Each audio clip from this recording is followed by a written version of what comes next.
বিকল্প জ্বালানির সন্ধানে পেট্রোবাংলা। স্পট মার্কেটে এলএনজির দাম আকাশচুম্বী। দীর্ঘমেয়াদী চুক্তিতে কাতার থেকে আমদানি বাড়াতে চায় রাষ্ট্রায়ত্ত সংস্থাটি।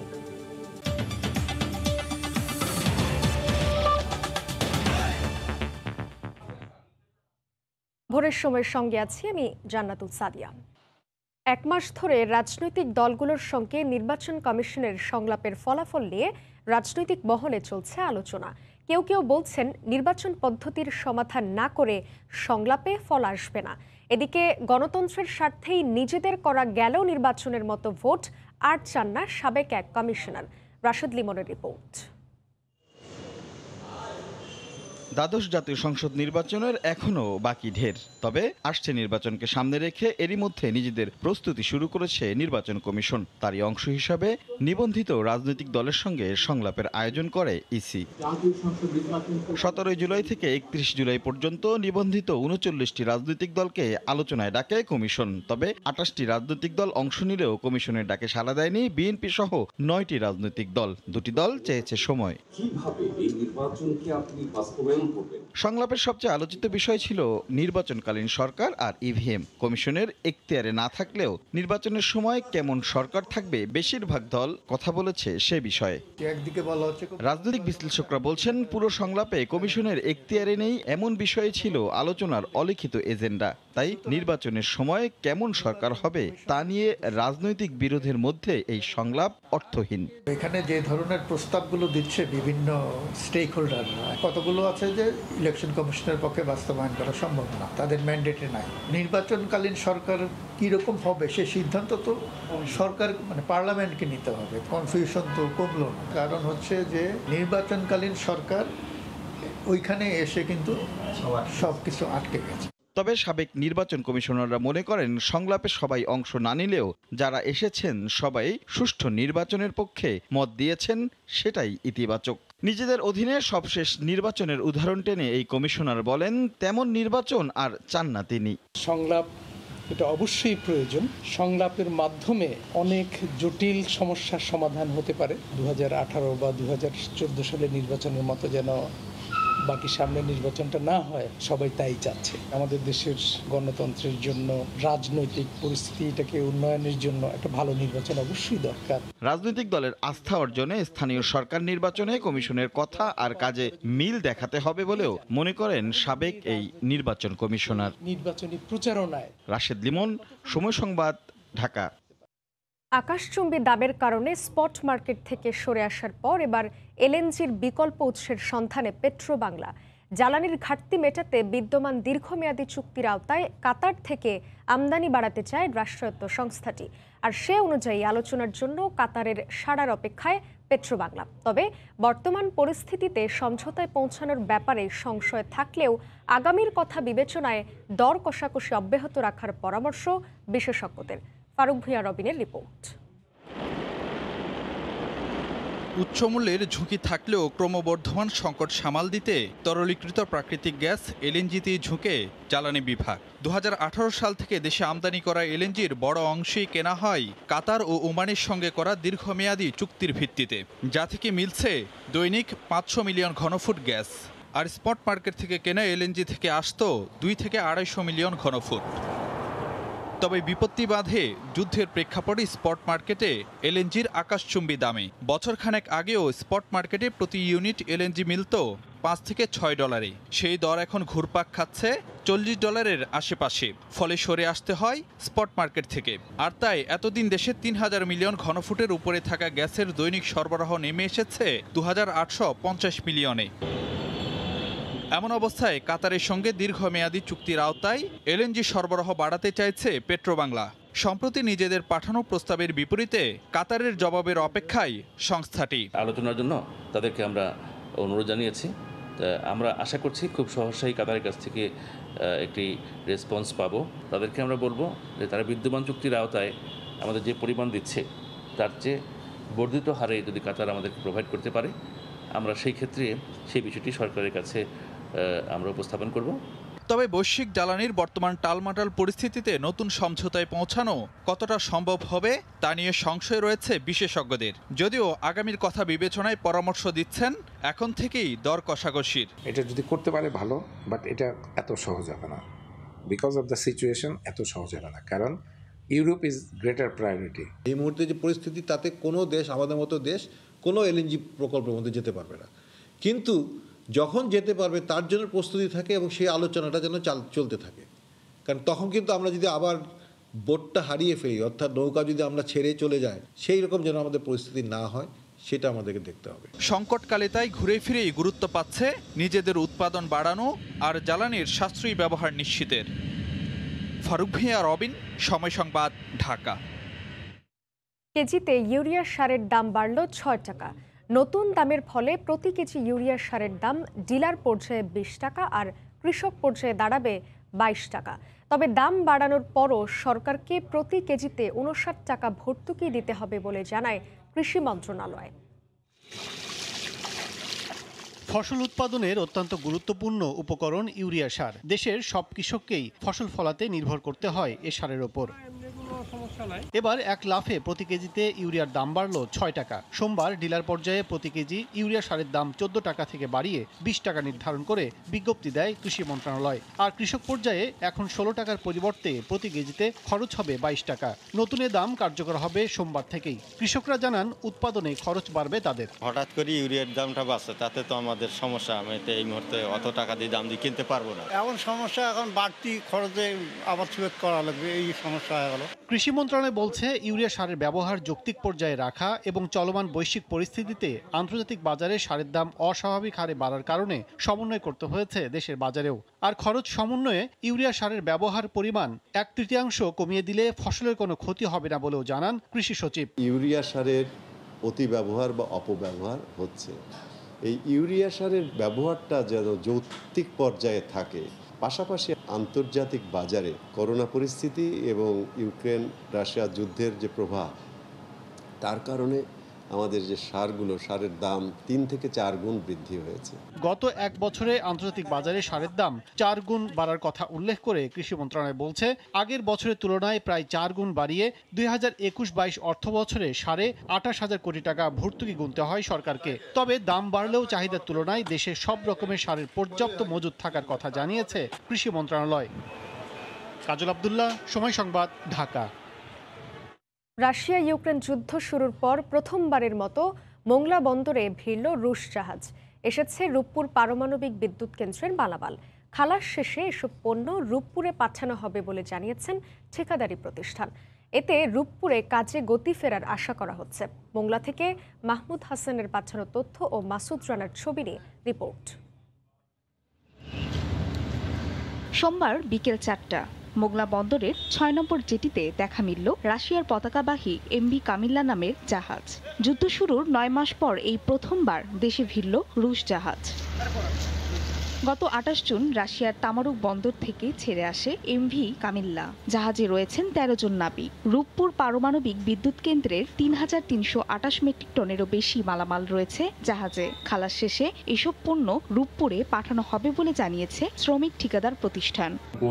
পারমাণবিক বিদ্যুৎ কেন্দ্রে যে কাজ বন্ধ ছিল আবার পুনরায় চালু হয়ে গেল এবং এইরকম কন্টিনিউ আসবে। আরও 2টা জাহাজ আসার পথে রয়েছে এবং এটা হয়তো এই মাসের মধ্যেই, এই চলতি মাসের মধ্যে আবার ওই 2টি জাহাজ আসবে। দীর্ঘ বিরতির পর এখন থেকে নিয়মিতভাবে রুশ জাহাজে পণ্য আসবে বলে আশা বন্দর কর্তৃপক্ষের। এর আগে ২০২১ সালের ১৭ অক্টোবর রূপপুর পারমাণবিক বিদ্যুৎ কেন্দ্রে ৩,৭০০ মেট্রিক টন মেশিনারিজ পণ্য নিয়ে রাশিয়ান জাহাজ এমভি ফেসকো আলিশ মোংলা বন্দরে পৌঁছায়। সময় সংবাদ, মোংলা। যখন সংকট আর গুজবে অস্থির ডলারের বাজার, তখন গেল ২ বছরের মধ্যে সর্বোচ্চ রেমিটেন্স এলো দেশে। বাংলাদেশ ব্যাংকের হিসাব বলছে সদ্য সমাপ্ত জুলাইয়ে রেমিটেন্স এসেছে $220 কোটি, যা ২ বছরের মধ্যে সর্বোচ্চ।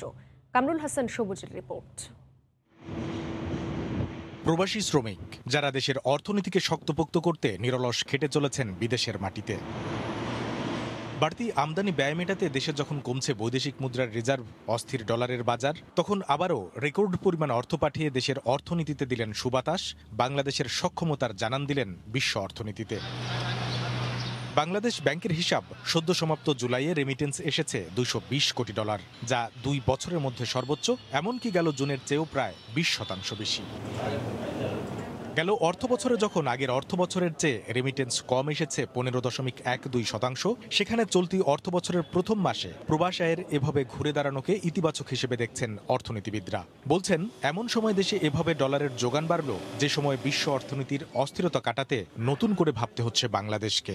এলসি কমে যাওয়া এবং ডলার বিপুল পরিমাণে যে রেমিটেন্সের মাধ্যমে আসা, এই দুটোর একটা সম্মিলিত প্রভাব অবশ্যই পড়া উচিত এবং যত দ্রুত পড়ে ততই বুঝতে হবে যে এই যে ফরেন কারেন্সি মার্কেট সেটি মানে ওয়েল ফাংশনিং। আইএমএফ বা অন্যান্য জায়গা থেকে আমরা যে ঋণ করার চিন্তা ভাবনা করছি, এই অবস্থায় আমাদের দেশের জন্য যে দর কষাকষি আইএমএফ এর সঙ্গে বা অন্যান্য দাতা সংস্থার সঙ্গে, সেটির জায়গাতে আমরা ভালো করব। অভিবাসন বিশেষজ্ঞরা বলছেন, বৈদেশিক শ্রম বাজারে কর্মী নিয়োগ ব্যবস্থাপনা স্বচ্ছ ও শক্তিশালী করার পাশাপাশি শ্রমিকদের দক্ষতা বৃদ্ধি করা গেলে আরও অন্তত 10 থেকে 15% বেশি প্রবাস আয় দেশে আনা সম্ভব। খুব গুরুত্বপূর্ণ আমাদের জন্য এখন একটা হচ্ছে রিক্রুটমেন্ট ম্যানেজমেন্ট, আর একটা হচ্ছে তার স্কিল অনুযায়ী সে জবটা পাচ্ছে কিনা। তার দক্ষতাটা না ধরলে আমরা কিন্তু ভালো স্যালারি নিয়েও সে আসলে আগাতে পারবে না। অন্য কান্ট্রির ক্ষেত্রে আমরা পাশাপাশি দেশগুলোর ক্ষেত্রে যেভাবে দেখি, তাদের দক্ষতার কারণে তারা কিন্তু আর্ন করে অনেক বেশি। দেশ বিক্রির ষড়যন্ত্র করে অবৈধভাবে ক্ষমতায় আসার পরিকল্পনা আর সফল হতে দেয়া হবে না। সমালোচনা আর অপপ্রচারের বিরুদ্ধে সতর্ক থাকার আহ্বান জানালেন আওয়ামী লীগ সভাপতি প্রধানমন্ত্রী শেখ হাসিনা। সোমবার সকালে শোক দিবস উপলক্ষে কৃষক লীগের স্বেচ্ছায় রক্তদান কর্মসূচিতে ভার্চুয়ালি যুক্ত হয়ে তিনি কথা বলেন। বঙ্গবন্ধু কন্যা বলেন, জাতির পিতার নামে পরিকল্পিত মিথ্যাচার করে আগস্ট ট্র্যাজেডির ক্ষেত্র প্রস্তুত করেছিল ঘাতকের দল। ৪৭ বছর আগে যে হত্যাকাণ্ডে বাংলাদেশের মতো তিনিও এতিম হয়েছিলেন, সেই বঙ্গবন্ধুর কন্যা এখনো হাল ধরে আছেন সোনার বাংলা গড়ার পথেই। শোকের মাসের শুরুতেই বাংলাদেশ কৃষক লীগের স্বেচ্ছা রক্তদান কর্মসূচিতে গণভবন থেকে ভার্চুয়াল মাধ্যমে যুক্ত হন সরকার প্রধান শেখ হাসিনা। ধানমন্ডি ৩২ নম্বর প্রাঙ্গণের এই আয়োজনে তিনি গণভবন থেকেই সভাপতিত্ব করেন। তার বক্তব্যে স্মরণ করেন দুঃসহ স্মৃতির বেদনা। আমি আর রেহানা দেশে ছিলাম না, বিদেশে ছিলাম, তাই হয়তো ঘাতকের হাত থেকে বেঁচে গিয়েছিলাম। সে বাচ্চাটা যে কি কষ্টের বাচ্চা। বঙ্গবন্ধু কন্যা জানান, জাতির পিতার জনপ্রিয়তাকে ভয় পেয়ে তাকে সরিয়ে দিতেই মিথ্যাচারের প্লট তৈরি করা হয়েছিল। ঠিক ৭৫ আগে ব্যাপকভাবে মিথ্যা অপপ্রচার। কামালকে তো ব্যাংক ডাকাতি বানালো, মাকে চোর বানালো, আবার বাবার বিরুদ্ধে নানা রকম অপপ্রচার। এই প্রচার শুধু বাংলাদেশে না, আন্তর্জাতিক পর্যায়েও সেই প্রচারটা আপনারা দেখেছেন। যাদের ভাগ্য পরিবর্তনের জন্য নিজের জীবনটাকে উৎসর্গ করলেন, আর সেই বাঙালিদের হাতেই আমার বাবাকে জীবন দিতে হলো। এই প্রশ্নের উত্তর কখনো খুঁজে পাই না, যে এত বড় বেইমানি, এত বড় মুনাফিকি কিভাবে করে। ৭৫ পরবর্তী সরকারগুলোই নির্বাচনী সংস্কৃতি ধ্বংস করে অভিযোগ তুলে আওয়ামী লীগ সভাপতি বলেন, খাদ্য ঘাটতি এক ধরনের ব্যবসা ছিল। খাদ্য কিনবে, ব্যবসা করবে এবং কমিশন খাবে, এটাই ছিল বিএনপির নীতি। 2001-এর 1 অক্টোবরের নির্বাচন, সেই নির্বাচন কি নির্বাচন হয়েছিল? সেখানে সিল মারা বলে, এরা তো প্রকাশ্যে সিল মারত। নির্বাচনকে ভিত্তি করে বিএনপি ক্ষমতায় আসে না বলেও জানান প্রধানমন্ত্রী। নির্বাচনের ভিত্তি ধরে তো তাদের ক্ষমতায় আসা না, ক্ষমতায় হয় অবৈধভাবে আসা অথবা দেশ বিক্রির নিয়ে আসা, এই তো। জনশুমারি এবং রাজনীতির মাঠে বিএনপি নেতাদের সাম্প্রতিক বক্তব্যেরও কড়া সমালোচনা করেন শেখ হাসিনা। আজ আমাদের যখন জনসংখ্যা 16 কোটির উপরে, সেটাও কারো কারো হিসাবও পছন্দ হচ্ছে না। তাহলে নিজেরাই সন্তান পয়দা দিতে থাকুক এবং জনসংখ্যা বাড়াতে থাকুক, যাদের পছন্দ না তারা সেটা করুক, আমরা খাবার দেব, কোনো আপত্তি নেই। বিএনপির নেতারা হারিকেন নিয়ে তারা আন্দোলন করছে, তো তাদের হাতে হারিকেনই ধরায় দিতে হবে। তাদের সবার হাতে হারিকেন ধরায় দেন, আর দেশের মানুষকে আমরা নিরাপদ দেব, দেশের মানুষ যাতে ভালো থাকে সেদিকে আমরা ব্যবস্থা নেব, সেই কাজটাই আমরা করব। জ্বালানি সাশ্রয়কে যারা লুটপাট বলে অপপ্রচার করছেন তাদেরও হুঁশিয়ার করেন বঙ্গবন্ধু কন্যা। লুটপাট তো বিএনপি করে গেছে। দেবাশিস রায়, সময় সংবাদ, ঢাকা। ভোরের সময় আরও থাকছে। দুপুরে 3 সেন্টিমিটার, কয়েক ঘন্টার মধ্যেই বিপদসীমার 25 সেন্টিমিটার ওপরে হু হু করে বাড়ছে তিস্তার পানি। বাসিন্দাদের নিরাপদ স্থানে যাওয়ার পরামর্শ। লালমনিরহাট শহরের বিটিআর রেলগেট ক্রসিংয়ে কমিউটার ট্রেন যাওয়ার সময় ভুল পাশে রেলগেট নামানো ও দায়িত্বে অবহেলার অভিযোগে গেটম্যানকে সাময়িক বরখাস্ত করা হয়েছে। সামাজিক যোগাযোগ মাধ্যমে ভিডিও ভাইরাল হলে টনক নড়ে প্রশাসনের। ঘটনা খতিয়ে দেখতে গঠিত হয়েছে তদন্ত কমিটি। রেল ক্রসিং এর বার একদিকে আর ট্রেন যাচ্ছে আরেক দিকে। এতে অল্পের জন্য প্রাণে বেঁচে যায় রিকশা ও অটোরিকশার বেশ কয়েকজন যাত্রী সহ পথচারী। রোববার বিকেলে লালমনিরহাট শহরের বিডিআর গেটে এই ঘটনা ঘটে। মোবাইলে ধারণ করা ভিডিওটি সামাজিক যোগাযোগ মাধ্যমে ভাইরাল হলে সমালোচনার ঝড় ওঠে।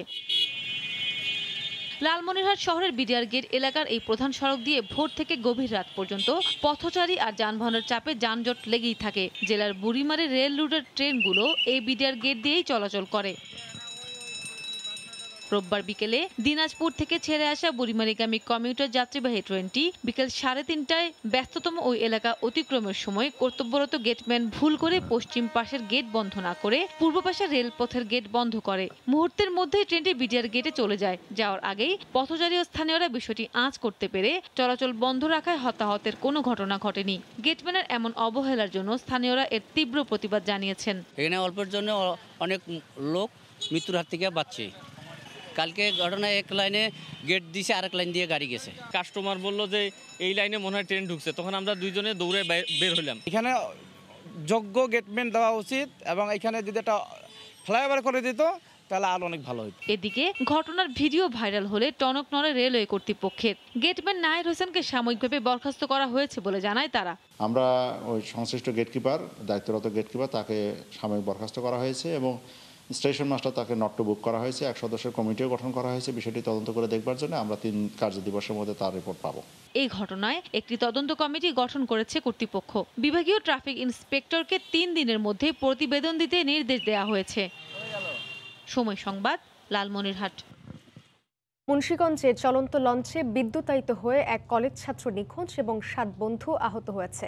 হোগলাকান্দি যুব সমাজের পিকনিকের জন্য ভাড়া করা লঞ্চটি নিয়ে আসার সময় বিদ্যুতের তারের সাথে জড়িয়ে এই দুর্ঘটনা ঘটে। ML সাবিত নামের লঞ্চটি পুলিশ আটক করেছে। গ্রামটিতে চলছে শোকের মাতম। নাসির উদ্দিন উজ্জ্বলের রিপোর্ট। স্বজনদের বুক ফাটা আর্তনাদ। নিখোঁজ কলেজ ছাত্র নিলয়ের স্বজনদের আহাজারি থামছেই না। মুন্সিগঞ্জের গজারিয়া উপজেলার হোগলাকান্দিতে চলন্ত লঞ্চে বিদ্যুতায়িত হয়ে নদীতে পড়ে নিলয় নিখোঁজ হন। তার সাথে থাকা আহত আরও 7 বন্ধুকে চিকিৎসা দেয়া হচ্ছে। হোগলাকান্দি যুব সমাজের ব্যানারে মঙ্গলবার বনভোজনে যাওয়ার জন্য নারায়ণগঞ্জ থেকে ML হাসিব নামে লঞ্চ ভাড়া করে সোমবার রাতেই গ্রামে নিয়ে আসার পথে হোগলাকান্দি গ্রামের কাছে মেঘনার শাখা পাঙ্গাসিয়া খালে ঝুলন্ত তারের নিচ দিয়ে যাওয়ার সময় লঞ্চের উপরে থাকা নিলয় বিদ্যুৎ পৃষ্ঠ হয়ে পানিতে তলিয়ে যায়।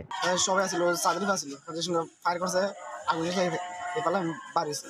বিদ্যুতের তারের সাথে স্পষ্ট হয়ে ও পানিতে পড়ে যায়। পানিতে পড়ার পরে অনেক 2-3 ঘন্টা খোঁজার পর ওরে পাওয়া যাচ্ছে না, কিন্তু ফায়ার সার্ভিস ফোন করা হয়। ফায়ার সার্ভিস আসার পরে ফায়ার সার্ভিস পানিতে নামে আর দেখে না। নিখোঁজ নিলয়কে উদ্ধারে ডুবুরি তলব করা হয়েছে। বনভোজনের কর্মসূচিও স্থগিত করেছে কর্তৃপক্ষ। গজারিয়া কলেজের ছেলেমেয়েরা কালকে পিকনিকে যায়, তো ওই 440 লাইনের যে কারেন্টের তারের নিচে যাচ্ছে, ওই কারেন্টের তার ওই ছাদের সাথে লাগলে বিদ্যুৎ সৃষ্ট হয়ে ওরা খালে পড়ে যায় 5 জন। নিখোঁজ নিলয় মুন্সিগঞ্জের গজারিয়া সরকারি কলেজের 11 শ্রেণীর ছাত্র। নাসির উদ্দিন উজ্জ্বল, সময় সংবাদ, মুন্সিগঞ্জ। লালমনিরহাটের দোয়ানি ব্যারেজ পয়েন্টে তিস্তা নদীর পানি আবারও বিপদসীমা অতিক্রম করে 25 সেন্টিমিটার ওপর দিয়ে প্রবাহিত হচ্ছে। ঢল সামলাতে ব্যারেজের সবগুলো গেট খুলে দেওয়া হয়েছে। পানি উন্নয়ন বোর্ডের বন্যা নিয়ন্ত্রণ কক্ষ জানিয়েছে, কয়েকদিন ধরে নদীতে পানি বৃদ্ধি পাচ্ছে। সোমবার দুপুরেও ওই পয়েন্টে নদীর পানি বিপদসীমার 3 সেন্টিমিটার নিচে ছিল, কিন্তু বেলা 3টার দিকে হু হু করে পানি বাড়তে থাকে। এরপর সন্ধ্যা 6টার দিকে বিপদসীমার 25 সেন্টিমিটার ওপর দিয়ে প্রবাহিত হতে শুরু করে। পানি বাড়া অব্যাহত থাকায় ব্যারেজ ও আশপাশের লোকজনকে সতর্ক করা হয়েছে। বিভিন্ন বাঁধ, তীরবর্তী এলাকা ও অবকাঠামোতে বসবাসকারীদের নিরাপদে সরে যেতে বলা হচ্ছে।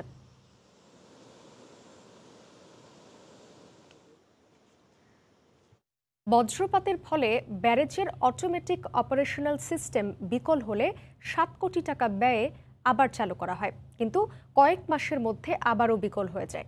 বিষয়টি ধামাচাপা দিতে অন্য একটি প্রকল্পের টাকা থেকে অটোমেশন সিস্টেম পুনর্স্থাপনের চেষ্টা চলছে বলে অভিযোগ উঠেছে। এদিকে বর্ষার ভরা মৌসুমে ব্যারেজের রং ও সংস্কারের নামে 3 কোটি টাকা ব্যয় নিয়েও প্রশ্ন উঠেছে। আশরাফুল ইসলামের ক্যামেরায় বিস্তারিত রতন সরকারের রিপোর্টে। ভরা বর্ষায় চলছে তিস্তা ব্যারেজের রঙের কাজ। 42 বছর ধরে জমা ধুলোবালি আর জং তুলতে প্রথমবারের মতো ঘষাঘষি হচ্ছে ব্রাশ, সেনি, বাটালের মতো দেশীয় সরঞ্জাম দিয়ে। যদিও এই কাজে অত্যাধুনিক কম্প্রেসার মেশিন ব্যবহারের শর্ত আছে টেন্ডার ও কার্যাদেশে। পানিতে তলিয়ে থাকা লোহা ও ইস্পাতের গেট সহ ব্যারেজের মূল অংশ রয়ে গেছে ধরাছোঁয়ার বাইরে। রঙের এই কাজের প্রকলিত ব্যয় 3 কোটি টাকা। লোহার বাবরি, জাঙ্কার আমরা এগুলা দিয়ে তুলতেছি, তারপরে স্টিল ব্রাশ করতেছি, করার পরে জুট দিয়ে আবার পরিষ্কার করা হচ্ছে। আমরা আগে ঘষতেছি, গেট পরিষ্কার করে তারপর রং মারতেছি। সিলার মারছি, তাহলে সাদা ওয়েদার মারছি, তারপর আপনার হচ্ছে ব্লু প্রিন্ট চলতেছে। বজ্রপাতের ফলে ব্যারেজের অটোমেটিক অপারেশনাল সিস্টেম বিকল হয়ে পড়লে কয়েক বছর ম্যানুয়াল পদ্ধতিতে ব্যারেজ অপারেটিং এর পর 2019-20 অর্থ বছরে 7 কোটি টাকা ব্যয়ে অটোমেশন সিস্টেম চালু করা হয়, কিন্তু কয়েক মাসের মধ্যে আবারও বিকল হয়ে যায়। 18 মাসের ওয়ারেন্টির মেয়াদ শেষের অজুহাতে এড়িয়ে যায় ঠিকাদার। যেহেতু তার ওয়ারেন্টি পিরিয়ড শেষ হয়ে গেছে এবং সেটা যেহেতু তার কাছে ব্যয়সাধ্য মনে হয়েছে, সে আর ওই প্রসেসে আগায়নি। বিষয়টি ধামাচাপা দিতে অন্য একটি প্রকল্পের টাকা থেকে অটোমেশন সিস্টেম পুনঃস্থাপনের চেষ্টা চলছে বলে যে অভিযোগ উঠেছে তার সত্যতা স্বীকার করলেন ব্যারেজের যান্ত্রিক শাখার এই প্রকৌশলী। এই ক্যাট প্রকল্পের মধ্যে এই কাজটা যদিও ধরা ছিল না, কিন্তু আমি একটা কাজের আইটেমের মধ্যে এই জিনিসটা ইনক্লুড করে দিয়ে কাজটা এবার রিকভারি করে নেওয়ার চেষ্টা করতেছি।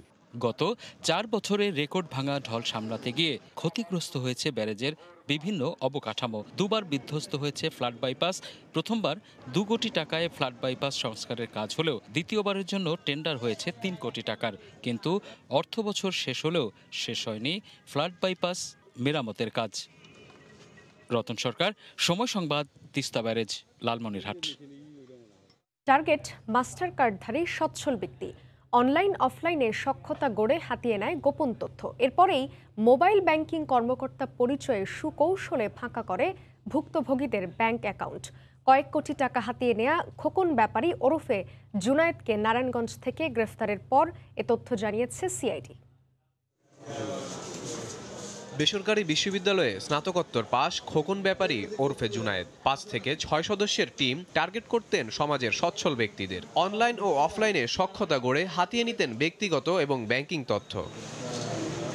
প্রতারণার কৌশল একটু ভিন্ন। ভিসা ও মাস্টার কার্ডধারী একই সঙ্গে যাদের মোবাইল ব্যাংকিং আছে তারাই মূল টার্গেট। মোবাইল ব্যাংকিং কর্মকর্তা সেজে অ্যাকাউন্ট বাতিলের ভয় দেখাতো চক্রটি। টাকা ট্রান্সফারের কথা বলে বিভিন্ন তথ্য নিয়ে ফাঁকা করতেন bank account. Master card, visa card যেটার এগেনস্টে যে আমার মোবাইল নাম্বারটি আছে, সেই মোবাইল নাম্বারটার মধ্যে একটি ওটিপি যায় এবং ওটিপিও এই প্রতারক চক্র বা যারা বিভিন্ন কৌশল অবলম্বন করে সেই ওটিপিটি সেখান থেকে কালেক্ট করেন এবং কালেক্ট করার পরবর্তী পর্যায়ে এই কার্ডের সম্পূর্ণ নিয়ন্ত্রণই নিয়ে নেন। ইটস খোকন ব্রো এবং 02 নামের বিভিন্ন ফেসবুক পেজের মাধ্যমে টার্গেট ব্যক্তিদের সঙ্গে সুকৌশলে প্রতারণা করে আসছিল এই চক্রটি। সচ্ছল ব্যক্তি কারা আছে তাদের মোবাইল নাম্বার এগুলি সংগ্রহ করে বিকাশ, নগদ এবং অ্যাকাউন্টগুলি তাদের আছে কিনা সেই তথ্যগুলি সংগ্রহের মাধ্যমেই কিন্তু এক একটি ধাপ অবলম্বন করেই চূড়ান্ত পর্যায়ে যে সেখান থেকে লাখ লাখ টাকা একজন ব্যক্তির কাছ থেকে তারা হাতিয়ে নেন। সোমবার রাতে প্রতারক চক্রের মূল হোতা জুনায়েদকে নারায়ণগঞ্জের সিদ্ধিরগঞ্জ এলাকা থেকে গ্রেফতার করে সিআইডি।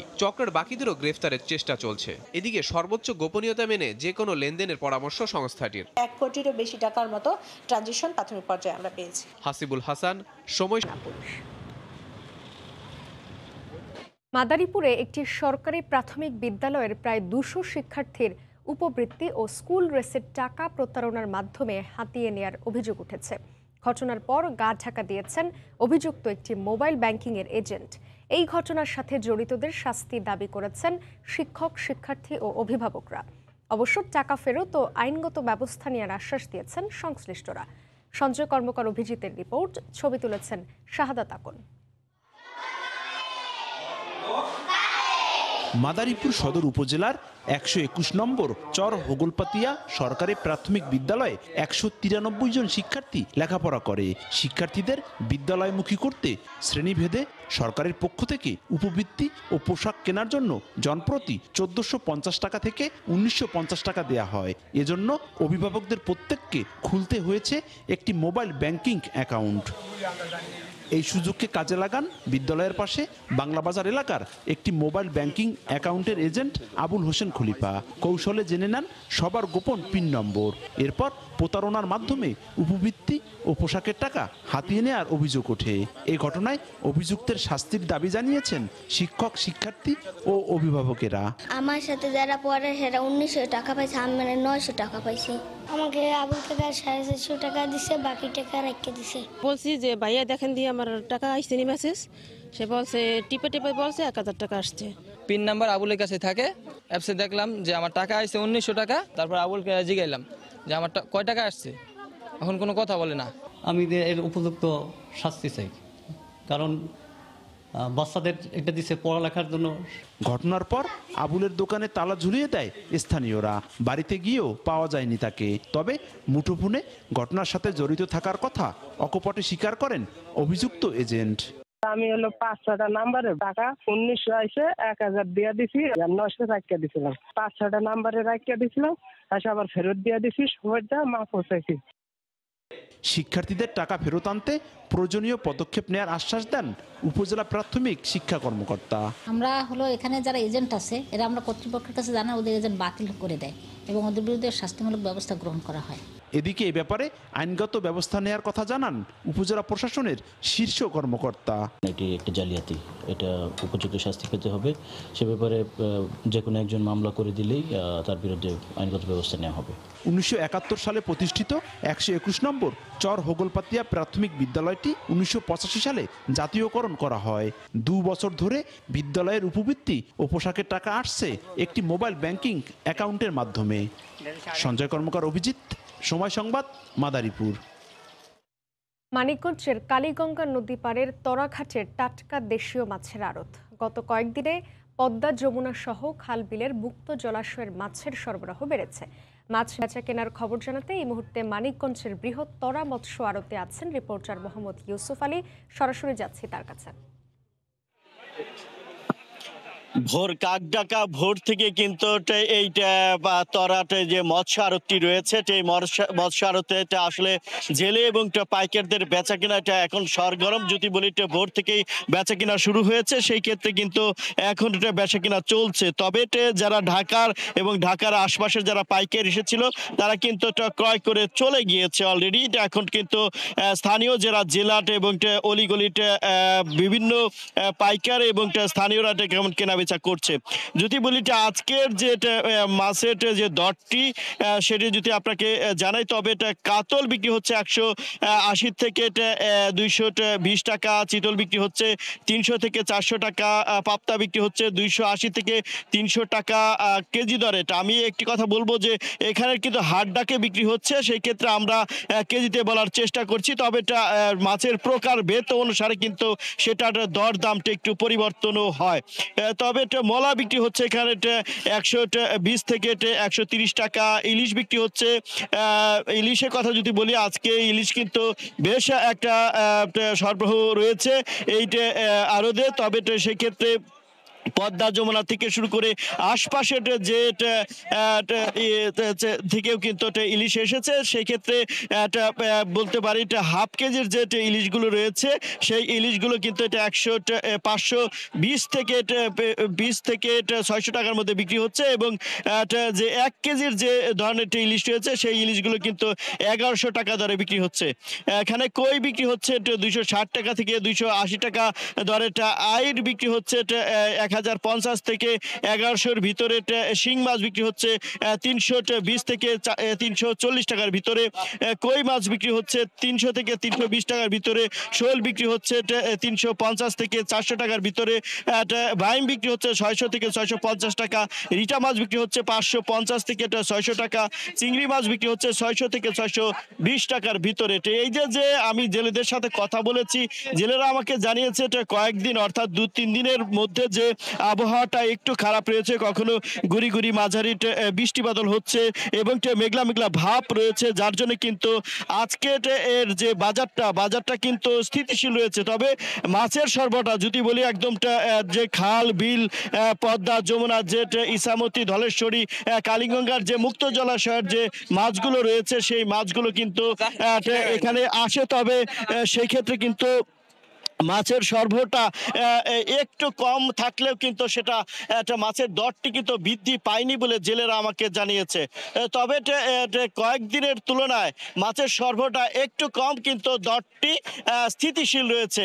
এই ছিল তারা মৎস্য আড়ত থেকে আমার কাছে সর্বশেষ অবস্থা। আমরা তখন সরাসরি ছিলাম মানিকগঞ্জে। দীর্ঘ নিষেধাজ্ঞার আবারও জমজমাট ইলিশের বাজার। সাগরে ধরা পড়ছে ঝাঁকে ঝাঁকে রূপালী ইলিশ। ব্যস্ততা বেড়েছে মৎস্য অবতরণ কেন্দ্রগুলোতেও। সরবরাহ বাড়ায় দাম কমেছে পটুয়াখালীতে, তবে চাহিদা মাফিক মাছ আসছে না বাগেরহাটের আড়তে। রিপোর্টারদের পাঠানো তথ্য, ছবি নিয়ে রিপোর্ট। জেলেদের জালে ধরা পড়ছে ঝাঁকে ঝাঁকে রূপালী ইলিশ। মাছ ভর্তি নৌকা নিয়ে ঘাটে ফিরছেন জেলেরা। ক্রেতা বিক্রেতাদের হাঁকডাকে সরগরম মৎস্য অবতরণ কেন্দ্র। দেশের বিভিন্ন স্থান থেকে মাছ কিনতে আসছেন পাইকাররা। 65 দিনের অবরোধ শেষে সাগরে নেমেই মাছ পাওয়ায় খুশি পটুয়াখালীর জেলেরা। বিক্রির টাকা দিয়ে এতদিনের ধার দেনা পরিশোধের আশা তাদের। মহিপুর মৎস্য অবতরণ কেন্দ্রে 1 কেজি ওজনের ইলিশের প্রতি মন বিক্রি হচ্ছে 40 থেকে 45 হাজার টাকায়। আলহামদুলিল্লাহ, আমরা মোটামুটি এখন অভিযান দেওয়ার পর খুবই মাছ হয়েছে। 65 দিনের যে ধার দেনা ছিলাম মানুষের কাছ থেকে, ইনশাল্লাহ দিয়ে আমি এখন একটু আলাম লইয়া ওইটা এখন সাগরে মাছ আছে, যে জালালে এনি মাছ, জেলেরাও মাছ পাচ্ছে, আমরা পাইকাররাও দেখতেছি, আমরা মাছ কিনে অনেক খুশি। একটা বোটে 4 লাখ 5 লাখ 7 লাখ করে বিক্রি করতেছে। এতে মোটামুটি যাদের যা সমস্যা আছে মোটামুটি তারা হ্যাক কাটাই উঠতে পারছে। জেলেরা এখন নিষেধাজ্ঞা কালের সুফল ভোগ করছেন বলে মনে করেন জেলা মৎস্য কর্মকর্তা।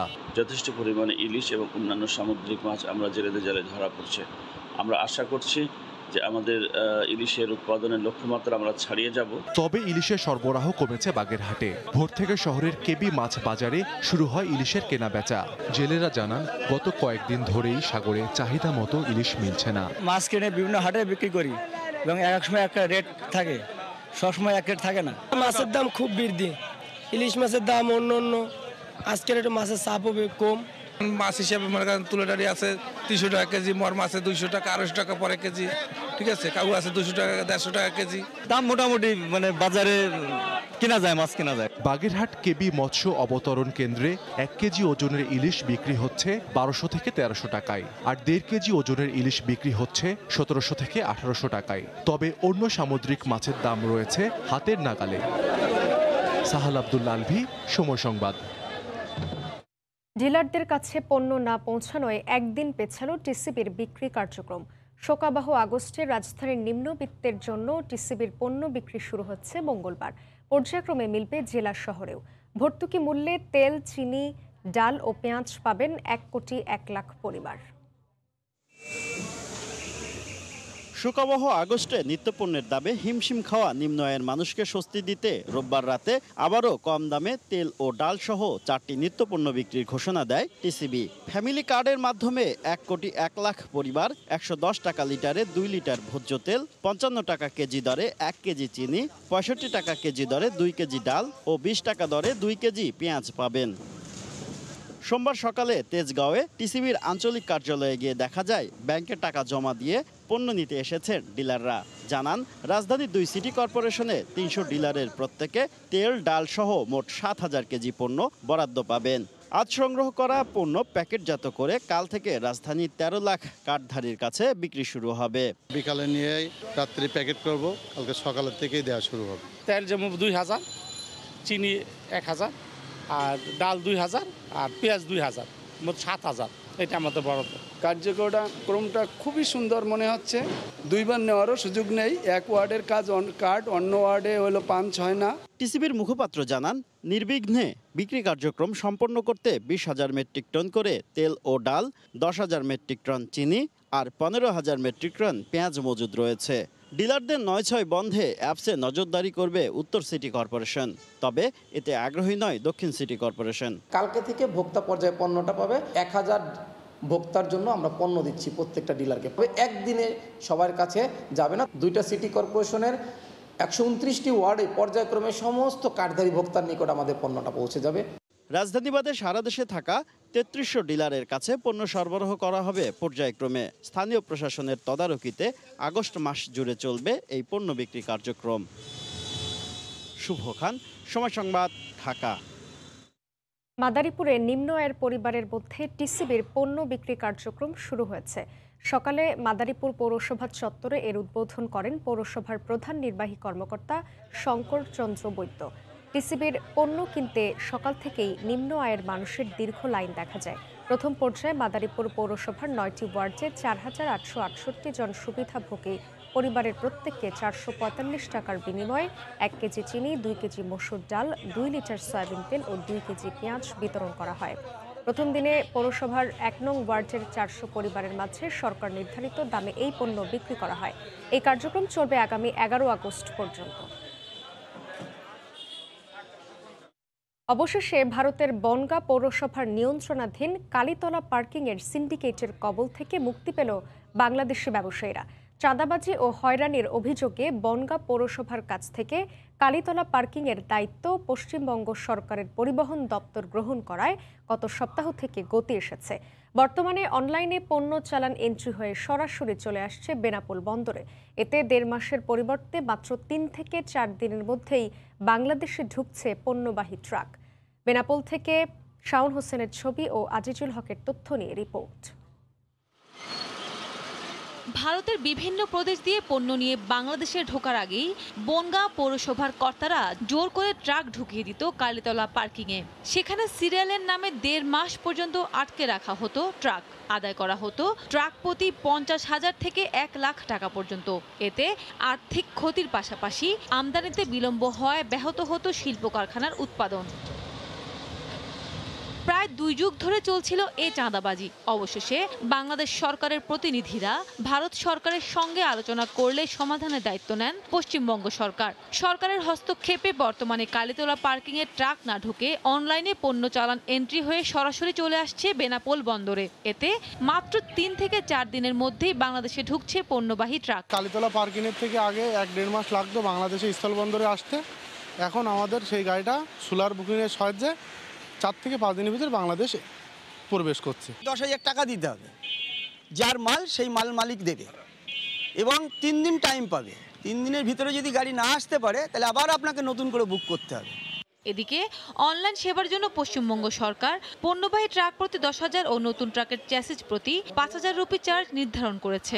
এখন 3 থেকে 4 দিনের ভিতরে সব গাড়ি বাংলাদেশ সাইডে চলে আসে, তাতে করে আমাদের বাংলাদেশের আমদানিকারকরা অনেক উপকৃত হয়েছে। পশ্চিমবঙ্গ সরকারের যে নির্ধারণ আছে, টাকার নির্ধারণ আছে ট্রাক প্রতি 10,000 এবং চেসিস প্রতি 5,000, এটা যদি সরকার একটু কমায় তাহলে আমাদের বেনাপোল পোর্ট এবং পেট্রাপোল পোর্টের জন্য আমাদের ভালো হবে। 2 দেশের সরকার এবং 2টা দেশের পোর্ট মিলে আমরা সবাই মিলে যে উদ্যোগ গ্রহণ করেছিলাম সেই উদ্যোগ সফল হয়েছে। এখন আর কোনো গাড়ি কালীতলায় দাঁড়িয়ে থাকার কোনো অপশন নেই। গত 25 জুলাই থেকে পশ্চিমবঙ্গ সরকারের পরিবহন অধিদপ্তরের তদারকিতে অনলাইন এন্ট্রিতে সরাসরি পণ্যবাহী ট্রাক ঢুকছে বেনাপোল বন্দরে। সময় সংবাদ, বেনাপোল। ঝিনাইদহের শৈলকুপায় পূর্ব শত্রুতার জেরে প্রতিপক্ষের বাড়িঘরে হামলা চালিয়ে ভাঙচুর ও লুটপাটের ঘটনা ঘটেছে। এতে আহত হয়েছেন নারী সহ অন্তত 15 জন। গেল রাতে শৈলকুপা উপজেলার কামারিয়া গ্রামে এ সংঘর্ষ হয়। পুলিশ ও স্থানীয়রা জানান, গত 5 জানুয়ারি ইউপি নির্বাচনকে কেন্দ্র করে হিন্দু অধ্যুষিত ওই গ্রামের বিজয়ী ইউপি সদস্য রতন কুণ্ডু ও পরাজিত সদস্য লক্ষ্মীকান্তের সমর্থকদের বিরোধ চলে আসছিল। এরই জেরে সপ্তাহখানেক আগে লক্ষ্মীকান্তের সমর্থক সুশান্ত মণ্ডল পাশের গ্রাম থেকে কয়েকজন যুবককে নিয়ে মহড়া দেয়। সবশেষ রোববার রাতে তারা ওই গ্রামে হামলা চালিয়ে 6টি বাড়িতে ভাঙচুর ও লুটপাট করে। এ ঘটনায় আহতদের উদ্ধার করে শৈলকুপা উপজেলা স্বাস্থ্য কমপ্লেক্সে ভর্তি করা হয়। এ ঘটনায় দোষীদের শাস্তির দাবি জানিয়েছেন ভুক্তভোগীরা।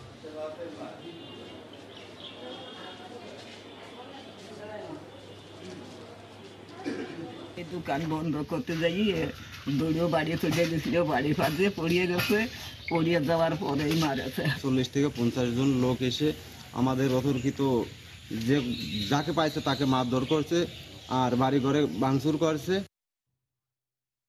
দেখছেন ভোরের সময়।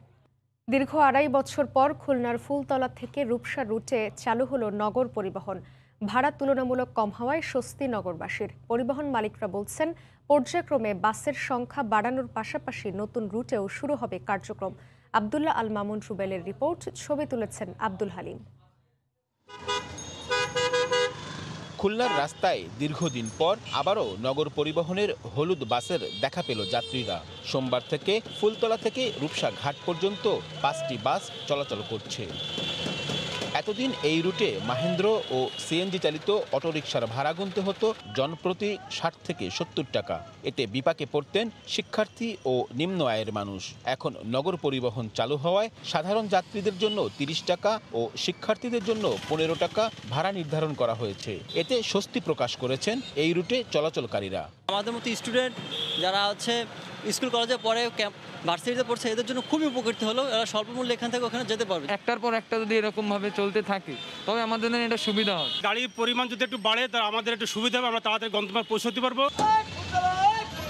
জনভোগান্তি কমাতে এই রুটে বিআরটিসি বাস চালু সহ বাসের সংখ্যা বাড়ানোর দাবি নগরবাসীর।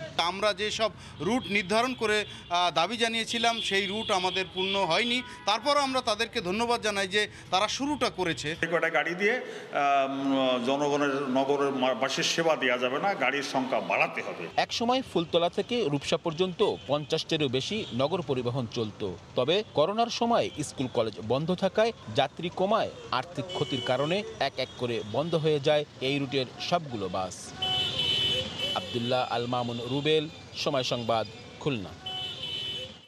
নীলফামারীতে চাল বোঝাই ট্রাক্টরের চাকা খুলে ভ্যানের উপর উল্টে পড়ায় চালক সহ 2 জন নিহত হয়েছেন। এ ঘটনায় আহত হয়েছেন আরও 2 জন। দুপুরে ডোমার জলঢাকা সড়কের একবোট নামক স্থানে এ দুর্ঘটনা ঘটে। প্রত্যক্ষদর্শীরা জানান, দুপুরে ডোমার থেকে প্রায় 10 টনের একটি চাল বোঝাই ট্রাক্টর জলঢাকা যাচ্ছিল। পথে একবোট নামক এলাকায় পৌঁছালে অতিরিক্ত ওজনের কারণে ট্রাক্টরের চাকা খুলে বিপরীত দিক থেকে আসা একটি ভ্যানের ওপর উল্টে পড়ে। এতে ঘটনাস্থলেই ভ্যান চালক আফসারুল ইসলাম নিহত হন। আশঙ্কাজনক অবস্থায় 3 যাত্রীকে উদ্ধার করে রংপুর মেডিকেল কলেজ হাসপাতালে নেবার পথে জহুরুল ইসলাম নামে আরও একজনের মৃত্যু হয়।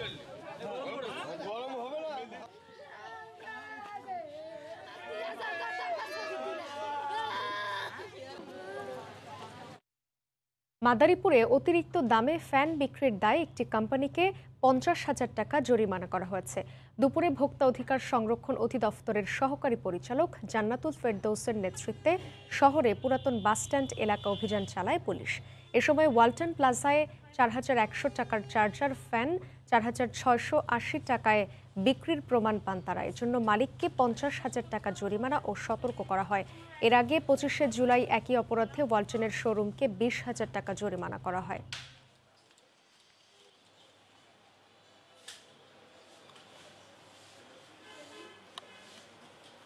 ন্যায্য মজুরির দাবিতে নীলফামারীর সৈয়দপুর খাদ্য গুদামের শ্রমিকদের টানা ৪র্থ দিনের মতো ধর্মঘট চলছে। খাদ্যপণ্য লোড আনলোড বন্ধ থাকায় ভোগান্তিতে পড়েছেন ব্যবসায়ীরা। শ্রমিকদের অভিযোগ, পণ্য লোড আনলোড করতে গত 10 বছর ধরে টন প্রতি 37 টাকা 50 পয়সা করে দেওয়া হচ্ছে তাদের। দ্রব্যমূল্যের ঊর্ধ্বগতিতে এই টাকায় সংসার চালানো কষ্টকর হয়ে পড়ছে। এজন্য নতুন দরপত্র আহ্বান করে মজুরি বাড়ানোর দাবি জানান তারা। এদিকে টানা 4 দিন লোড আনলোড বন্ধ থাকায় বিপাকে পড়েছেন ব্যবসায়ীরা। দ্রুত সমাধান চান তারাও।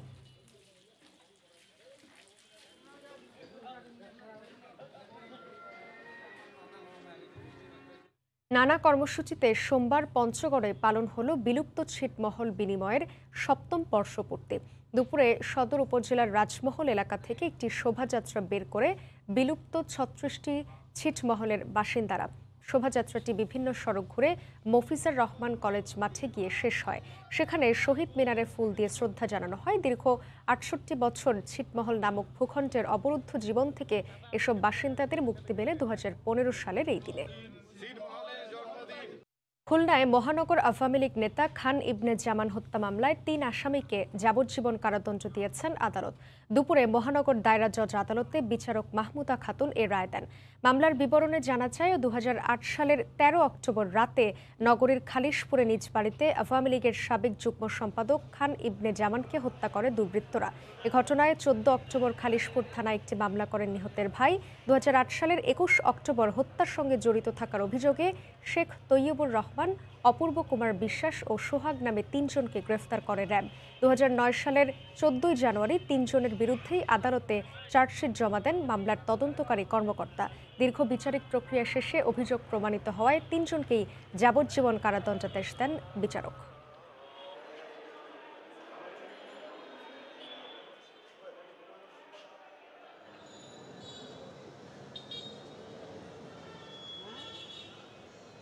কিশোরগঞ্জের মেঘনায় ছাত্রলীগ সদস্যদের বহনকারী নৌকায় ডাকাতির অভিযোগে এক ইউপি সদস্যকে গ্রেফতার করা হয়েছে। সকালে ভৈরবের আগানগর নিজ বাড়ি থেকে ইউপি সদস্য শাহিদকে গ্রেফতার করা হয়। পুলিশ জানায়, রোববার একটি ভৈরব থেকে ছাত্রলীগের সদস্যরা একটি ট্রলারে করে পিকনিক করতে নিকলির হাওরে যায়। পরে পিকনিক শেষে বাড়ি ফেরার পথে ট্রলারটি ভৈরবে খোলাপাড়া এলাকায় পৌঁছালে একটি মাছ ধরা নৌকা করে ৬-৭ জন ডাকাত তাদের উপর হামলা চালায়। এ সময় অস্ত্রে ভয় দেখিয়ে ১৪টি মোবাইল ও ৭০,০০০ টাকা ছিনিয়ে নেয়। এ ঘটনায় ছাত্রলীগ সদস্য মাকসুদ হাসান বাদী হয়ে ভৈরব নৌ থানায় একটি মামলা করেন।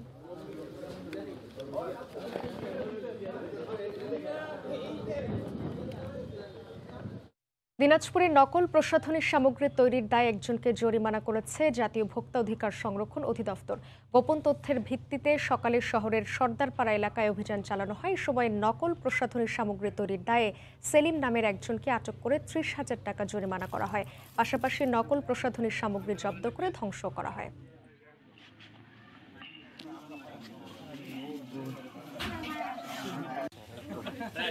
এর আগে যেভাবে হেল্প করছিলেন ওখানে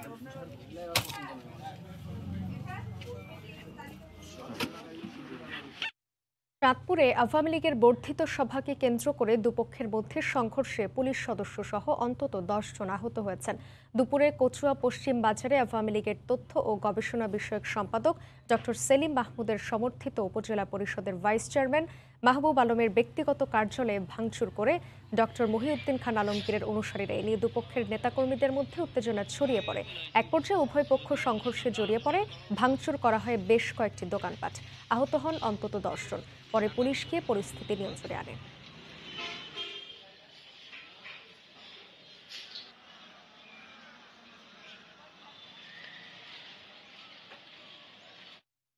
যশোরে অস্ত্রসহ চিহ্নিত সন্ত্রাসী রমজানকে পিস্তল সহ গ্রেফতার করেছে র্যাব। র্যাব জানায়, সোমবার দুপুরে গোয়েন্দা তথ্যের ভিত্তিতে শহরের খড়কি মসজিদের পাশে অভিযান চালিয়ে তাকে গ্রেফতার করা হয়। এ সময় তার দেহ তল্লাশি করে একটি পিস্তল উদ্ধার করা হয়। রমজানের বিরুদ্ধে হত্যা, অস্ত্র বিস্ফোরক সহ ২৫টি মামলা রয়েছে। গ্রেফতারের পর তাকে অস্ত্র মামলা দিয়ে যশোর কোতোয়ালি থানায় হস্তান্তর করা হয়।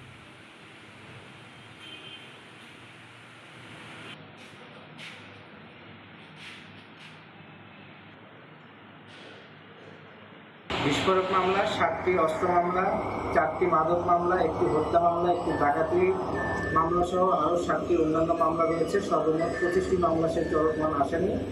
প্রাথমিকভাবে জিজ্ঞাসাবাদ শেষে এবং পরবর্তী আইনানুগ ব্যবস্থা গ্রহণের জন্য আটককৃত আসামিকে আমরা সদর থানায় হস্তান্তর করেছি। খুলনায় জেলি পোষ করা ৮০ কেজি চিংড়ি জব্দ করেছে র্যাব ৬-এর সদস্যরা। সোমবার বিকেলে পূর্ব রূপসাঘাট এলাকায় অভিযান চালিয়ে এই চিংড়ি জব্দ করা হয়।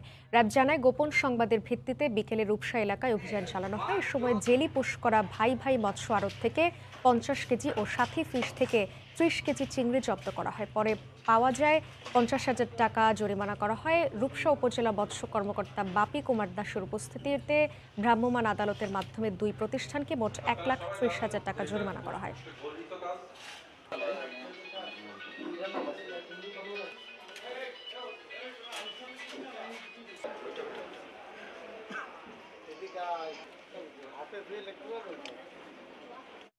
নরসিংদীর মেঘনা নদীতে মাছ ধরার সময় বজ্রপাতে নিকুঞ্জ দাস নামে এক জেলের মৃত্যু হয়েছে। এই ঘটনায় নিখোঁজ হয়েছেন আরও এক জেলে। সোমবার শহর সংলগ্ন হাজিপুর এলাকার মেঘনা নদীতে এই ঘটনা ঘটে।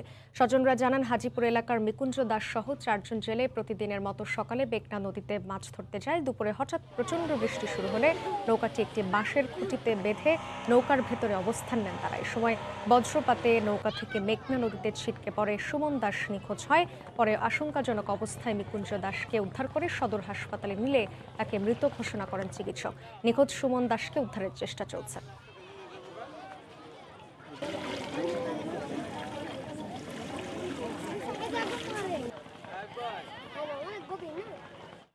দেখছেন ভোরের সময়। নওগাঁর পাইকারি মোকামের সপ্তাহের ব্যবধানে বেড়েছে বেশিরভাগ সবজির দাম। হঠাৎ সবজির দর বাড়ায় বিপাকে ক্রেতারা। তীব্র খরায় সবজির ফলন ঘাটতি, দাম বেড়েছে দাবি বিক্রেতাদের। সবজি বেচা কেনার খবর জানাতে নওগাঁর পাইকারি বাজারে আছেন রিপোর্টার ইমার রকি। সরাসরি যাচ্ছে তার কাছে।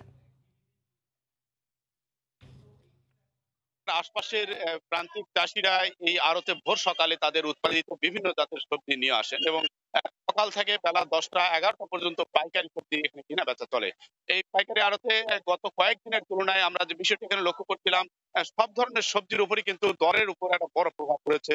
বিশেষ করে যেসব সবজি গেল সপ্তাহে বিক্রি হয়েছিল 20 থেকে 22 টাকা বা 25 টাকা, সেই সবজিগুলো কিন্তু এখন 25 টাকার উপরে 30 টাকা 35 টাকা করে এই বাজারে কেনা বেচা চলছে প্রতি কেজিতে। তো স্থানীয় যারা এখানে ব্যবসায়ী তারা বলছেন যে আসলে গেল কিছুদিন আগে একটা তীব্র খরা গেল, বিশেষ করে প্রখর রোদের কারণে যেসব সবজি ক্ষেত ছিল এই সবজি ক্ষেতগুলোর উপরে কিছুটা প্রভাব পড়েছিল।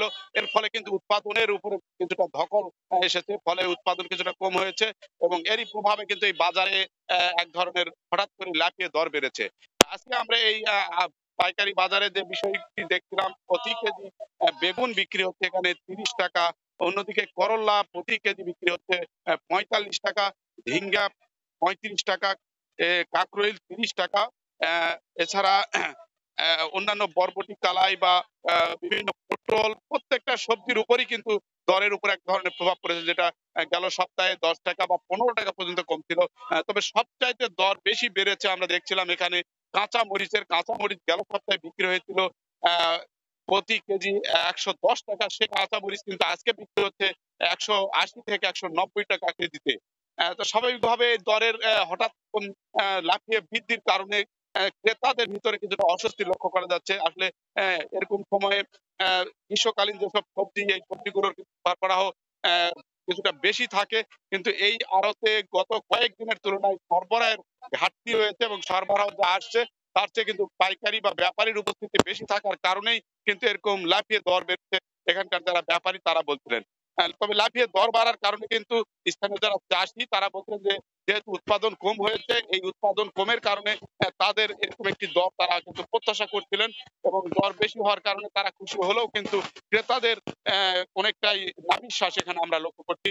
এই আড়তে কিন্তু পাইকারি বেচা কেনা চলে, বিশেষ করে যারা পাইকারি আড়ত থেকে সবজি নিয়ে আসেন চাষিরা, তাদের এখানে বিক্রির পর কিন্তু 10 কেজি বা 5 কেজির নিচে কিন্তু এখানে কেনার সুযোগ নেই। তবে এর পাশেই কিন্তু রয়েছে খুচরা বাজার, এই যে বাজারে এখান থেকে কিনে নিয়ে বিক্রি করে থাকেন। তবে এই বাজার থেকে খুচরা বাজারের আবার কিন্তু দরের জায়গাটাই ব্যাপক তারতম্য রয়েছে। বিশেষ করে প্রতি কেজি এখান থেকে কেনার পরে কিন্তু 10 টাকা থেকে 12 টাকা বা 15 টাকা কিন্তু বাড়তি দরে ক্রেতাদের কিন্তু এখানে কিনতে হচ্ছে। তো আমরা লক্ষ্য করছিলাম এখানে সবচেয়ে বেশি গ্রীষ্মকালীন সময় এখন লেবুর সরবরাহটা বেশি বেড়েছে। এখানকার লেবু চাষি বা যারা ব্যাপারী তারা বলছেন যে গেল কয়েকদিনের তুলনায় কিন্তু লেবুর দরের জায়গাটা কিন্তু আবার ব্যাপক পড়ে গেছে। বিশেষ করে প্রতি পিস লেবু এখানে বিক্রি হচ্ছে 2 টাকা থেকে 1.5 টাকা সর্বোচ্চ দরে। তবে হঠাৎ করে অন্যান্য সবজির দর বৃদ্ধি হলেও এই লেবুর দর পড়ে যাওয়ার কারণে চাষি যারা তারা বলছেন যে কিছুটা তাদের ঘাটতির মুখে পড়তে হচ্ছে এবং কাঙ্ক্ষিত দরের জায়গাটা তারা অনেকটা বঞ্চিত হচ্ছেন। জেলা কৃষি সম্প্রসারণ অধিদপ্তর বলছে যে জেলায় কিন্তু এবছর গ্রীষ্মকালীন প্রায় 35,000 হেক্টর জমিতে চাষাবাদ করা হয়েছে। তবে এই সবজির স্বাভাবিক প্রক্রিয়ায় যে উৎপাদন হয়ে থাকে সেই উৎপাদনের জায়গায় গেল জুলাইয়ের প্রথম থেকেই কিন্তু তীব্র খরা অনুভূত হচ্ছিল এবং খরার কারণেই এবছর কিন্তু উৎপাদন বিঘা প্রতি অনেকটাই কম হয়েছে। বিশেষ করে পানি সেচ ব্যবস্থা অনেকটাই দিতে না পারার কারণে এবং তীব্র খরার কারণে যেসব সবজির ক্ষেত ছিল, এই ক্ষেতের উপরই কিন্তু ধকল গেছে, ফলে উৎপাদন স্বাভাবিকভাবে অনেকটাই অর্ধেকের নিচে নেমে এসেছে। এর ফলে কিন্তু বাজারে এই ধরনের একটা ছন্দপতন দামের আমরা লক্ষ্য করছিলাম। তবে স্থানীয় এই আড়তে প্রতিদিন 35 থেকে 40 লাখ টাকার সবজি বেচা কেনা হয় পাইকারি, কিন্তু এই আড়তের যারা কেনা বেচার সাথে জড়িত তারা বলছেন যে আড়তের জায়গাটি অনেকটা ছোট হওয়ার কারণে তাদের অনেকটা ভোগান্তিতে পড়তে হয়। এছাড়া কিন্তু একেবারে পর্যাপ্ত পরিমাণে সুযোগ সুবিধা এখানে না থাকার কারণে বৃষ্টি হলেই কিন্তু এক ধরনের দুর্ভোগের মধ্যে তাদের এই কেনা বেচাটা করতে গিয়ে অনেকটাই এক ধরনের ভোগান্তি তাদের প্রতিনিয়ত মোকাবেলা করতে হচ্ছে। তবে এই আড়তে প্রতিদিন যে পরিমাণ পাইকারি কেনা বেচা হচ্ছে, দূরের পাইকারের উপস্থিতি কিন্তু অনেকটাই আসে এখানে কিনে নিয়ে কিন্তু বিভিন্ন জায়গায় তারা আবার সবজি পাইকারি কেনার পর খুচরা কেনা বেচা করে থাকে, নিয়ে যান। তবে এই বাজারে আমরা যেটা লক্ষ্য করছিলাম, যে পরিমাণ সবজি দূর দূরান্ত থেকে এখানে নিয়ে আসে চাষিরা, এই আড়ত থেকে কিন্তু কাঙ্ক্ষিত দরের জায়গাটা কিন্তু বরাবরই কিছুটা হোঁচট খাচ্ছিলেন গত 10-15 দিন আগেও। তবে বর্তমানে যে বাজার ব্যবস্থা, এই দরের অনেকটা সন্তোষ প্রকাশ করছেন স্থানীয় সবজি চাষিরা। তবে ক্রেতাদের ভিতরে কিন্তু এরকম লাফিয়ে দর বাড়ায় অনেকটা এখন অস্বস্তি লক্ষ্য করছিলাম। তো সব মিলিয়ে কেনা বেচাটা কিছুটা ছন্দপতন এখানে আমরা লক্ষ্য করছি। নওগাঁর পাইকারি সবজি বেচা কেনার খবর আমার কাছে। আমরা তখন সরাসরি ছিলাম নওগাঁয়। দেখছেন ভোরের সময়। ভোরের সময় আরো থাকছে, এক সিরিজে 2 টাইগার অধিনায়কের অভিষেক, নবম ক্যাপ্টেন হচ্ছেন মোসাদ্দেক। সিরিজ জয়ে আশাবাদী বোলিং কোচ অ্যালান ডোনাল্ড। জিম্বাবুয়ের বিপক্ষে খেলা শুরু বিকেল 5টায়। আবারও দেশের বাইরের খবর। মন্ত্রিসভায় রদবদলের ঘোষণা দিলেন ভারতের পশ্চিমবঙ্গের মুখ্যমন্ত্রী মমতা বন্দ্যোপাধ্যায়। শিক্ষক নিয়োগ দুর্নীতি মামলায় শিল্পমন্ত্রী ও দলের শীর্ষ নেতা পার্থ চট্টোপাধ্যায়ের গ্রেফতারের পর ব্যাপক চাপের মুখে তৃণমূল কংগ্রেস। এর মধ্যেই সোমবার নবান্নে সংবাদ সম্মেলনে মন্ত্রিসভায় রদবদলের কথা জানান তৃণমূল নেত্রী মমতা বন্দ্যোপাধ্যায়। এদিকে শুধু রদবদল নয়, পুরো মন্ত্রিসভার পদত্যাগ দাবি করেছে বিজেপি। সুব্রত আচার্যের রিপোর্ট। শিক্ষক নিয়োগে দুর্নীতির অভিযোগে তৃণমূল সরকারের শিল্প, বাণিজ্য ও তথ্য প্রযুক্তি এই 3 দপ্তরের মন্ত্রী পার্থ চট্টোপাধ্যায়কে গ্রেপ্তারের পর মুখ্যমন্ত্রী তাকে মন্ত্রিত্ব থেকে সরিয়ে দেন। এর আগে পঞ্চায়েত মন্ত্রী সুব্রত মুখোপাধ্যায়ের মৃত্যু হয় তার দপ্তরও খালি হয়। একই সঙ্গে মমতা বন্দ্যোপাধ্যায় একাই দায়িত্ব সামলাচ্ছেন 7টি গুরুত্বপূর্ণ দপ্তরের। সোমবার সন্ধ্যায় নবান্নে সাংবাদিক সম্মেলনে মন্ত্রী পরিষদের রদবদলের কথা জানান মমতা। মন্ত্রিসভা ভেঙে টোটাল নতুন করে করা হবে এসব কোনো প্ল্যান আমাদের নেই। হ্যাঁ, আমাদের একটা রিসাপেল করতে হবে। তখন সুব্রতদা মারা গেছে, সিনিয়র লিডার। সাধন পাণ্ডে মারা গেছে, সিনিয়র লিডার। পার্থ চ্যাটার্জি জেলে আছেন। এদের কাজগুলো কে করবে? কাউকে না কাউকে তো কাজগুলো করতে হবে। অনেকগুলো মিনিস্ট্রি ফাঁকা পড়ে আছে। সোমবার মন্ত্রী পরিষদের বৈঠকের রদবদলের বিষয়টি চূড়ান্ত করার সময় মন্ত্রীদের কড়া ভাষায় সতর্ক করেন মমতা। বলেন, এমন কোনো কাজ করা যাবে না যাতে দলের এবং সরকারের ভাবমূর্তি ক্ষুণ্ণ হয়। সুব্রত মুখোপাধ্যায়ের মৃত্যুর প্রায় 6 মাস হলেও এতদিন মন্ত্রী পরিষদ রদবদলের কোনো কথা শোনা যায়নি। পার্থ চট্টোপাধ্যায়ের দুর্নীতিকাণ্ডে গ্রেপ্তার হওয়ার পর তাকে বহিষ্কারের পরপরই মন্ত্রী পরিষদের রদবদল করার পেছনে মমতা সরকার বড়সড় চাপের মুখে পড়েছে বলে দাবি বিরোধী শিবিরের। সোমবারও পথে নেমে তৃণমূল সরকারের দুর্নীতির বিরুদ্ধে বিক্ষোভ করেন বামপন্থী নেতারা। এ সময় বেশ কয়েকজন বামপন্থী বুদ্ধিজীবীকেও অংশ নিতে দেখা যায়। এই মুহূর্তে পশ্চিমবঙ্গের মুখ্যমন্ত্রী গোটা ক্যাবিনেটের অপসারণ চাই। এই সরকারটার কোনো নৈতিক অধিকার নেই আর বসে থাকবার। তো যাদের উপরে আমাদের বিন্দুমাত্র কোনো ভরসা বা আস্থা নেই, তাদের উপরে আপনি এইটা করে তো কোনো লাভ নেই। এদিকে সোমবার পশ্চিমবঙ্গের বর্তমান 23টি জেলা ভেঙে নতুন আরও 7টি জেলার নাম ঘোষণা করেন মমতা। এর মধ্যে সুন্দরবন জেলা অন্যতম। নতুন এই জেলার মধ্য দিয়ে পশ্চিমবঙ্গ এখন 30 জেলার রাজ্য। এদিন জেলা স্তরে তৃণমূল নেতৃত্বেরও পরিবর্তন আনেন তৃণমূল নেত্রী। সুব্রত আচার্য, সময় সংবাদ, পশ্চিমবঙ্গ, ভারত। কার্লিংফোর্ড ক্যাসেল আয়ারল্যান্ডের প্রাচীনতম এক ক্যাসেল। 822 বছরের পুরানো এই ক্যাসেলটি নানা ইতিহাসের সাক্ষী হয়ে এখনও দাঁড়িয়ে আছে কাউন্টি লাউথের নদীর তীরে। আয়ারল্যান্ডের কার্লিংফোর্ড ক্যাসেল ঘুরে এর বিস্তারিত জানাচ্ছেন সৈয়দ জুয়েল। আয়ারল্যান্ডের কাউন্টি লাউথের প্রাচীন এই ক্যাসেলটির নাম কালিংফোর্ড ক্যাসেল, যদিও এর আরেক নাম কিং জনস ক্যাসেল। 1190 সালে ব্যারন হিউ ডি লেসি নির্মাণ করেন প্রাচীন এই স্থাপনাটি। তৎকালীন ইংল্যান্ডের রাজা জন হিউজ 1210 সালে তিনি এটি পরিদর্শনে এসে দখল করে নেন। 1260 সালে ক্যাসেলটির পরিধি আরো বাড়ানো হয়। পরবর্তীতে কনফেডারেট যুদ্ধের সময় হেনরি টিচবর্ন ক্যাসেলটি দখলে নিল। 1650 সালে আল চার্লসের নিয়ন্ত্রণে চলে যায় ক্যাসেলটি। 1689 সালে উইলিয়ামাইট ও বয়নের যুদ্ধে ক্ষতিগ্রস্ত হয় এ ক্যাসেল। পরবর্তীতে সেনা হাসপাতাল হিসেবেও ব্যবহৃত হয়। 1700 সালে দুর্গটি পরিত্যক্ত ঘোষণা করা হয়। পরে এটি সংস্কার করলেও এর অভ্যন্তরে প্রবেশ এখনো নিষিদ্ধ। দেশ বিদেশের পর্যটকদের ভিড়ে বাংলাদেশিরাও আসেন ঐতিহাসিক এই ক্যাসেল পরিদর্শনে। পুরানো অনেক কিছু দেখা যায়, তারপর এখানে পাশে বিশাল বড় একটা সমুদ্র আছে, দেখলে মনটা ভালো হয়ে যায়। আর আপনারা যদি কেউ আসেন, আশা করি আপনাদের সবারই ভালো লাগবে। আমরা যারা কাউন্টি লাউতে থাকি আয়ারল্যান্ডে, তাদের কাছে সবার কাছে পরিচিত খুব সুন্দর একটা জায়গা।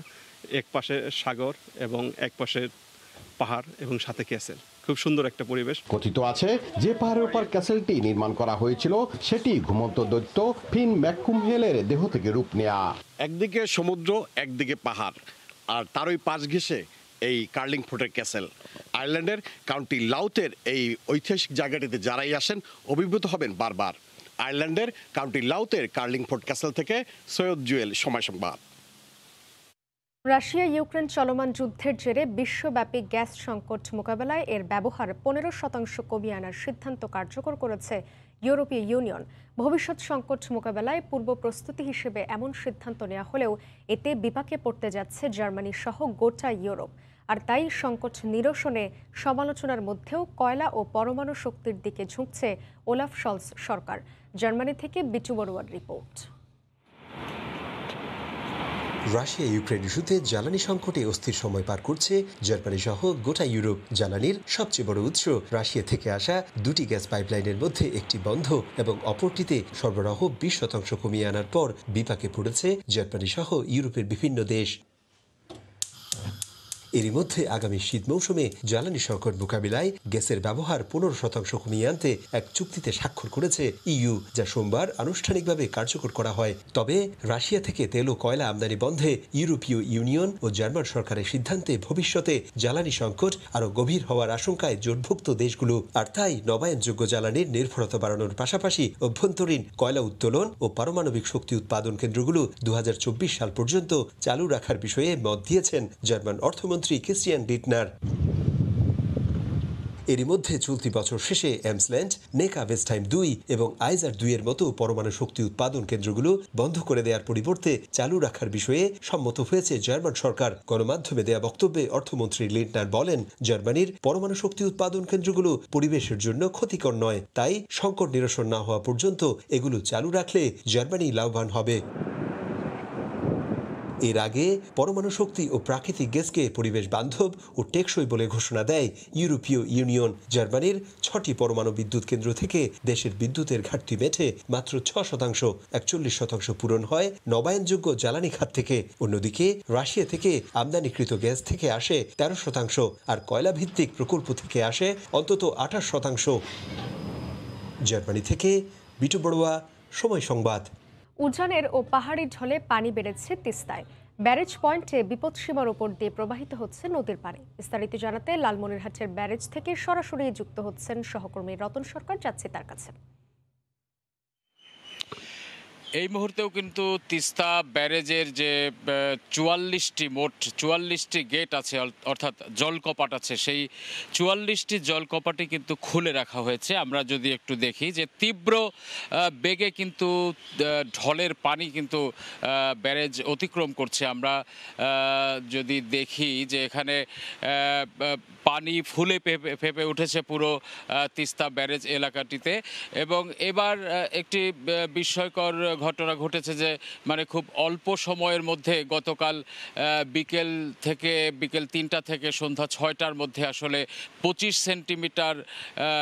সেন্টিমিটার পানি একবারে বেড়ে গিয়ে কিন্তু বিপদসীমার 25 সেন্টিমিটার উপর দিয়ে পানি প্রবাহিত হতে শুরু করে। এবং সেটি কিন্তু সারা রাতভর পানির যে যে সেই 25 সেন্টিমিটার ওপর দিয়েই কিন্তু প্রবাহিত হয়েছে পানি, এবং যেটি এখানে পানি বৃদ্ধির মূল কারণ হচ্ছে উজানে অর্থাৎ ভারতীয় অংশে সেখানে কিন্তু প্রবল বৃষ্টিপাত হয়েছে, টানা বর্ষণ হচ্ছে, যার কারণে তিস্তা নদীতে পানি বেড়েছে। পাশাপাশি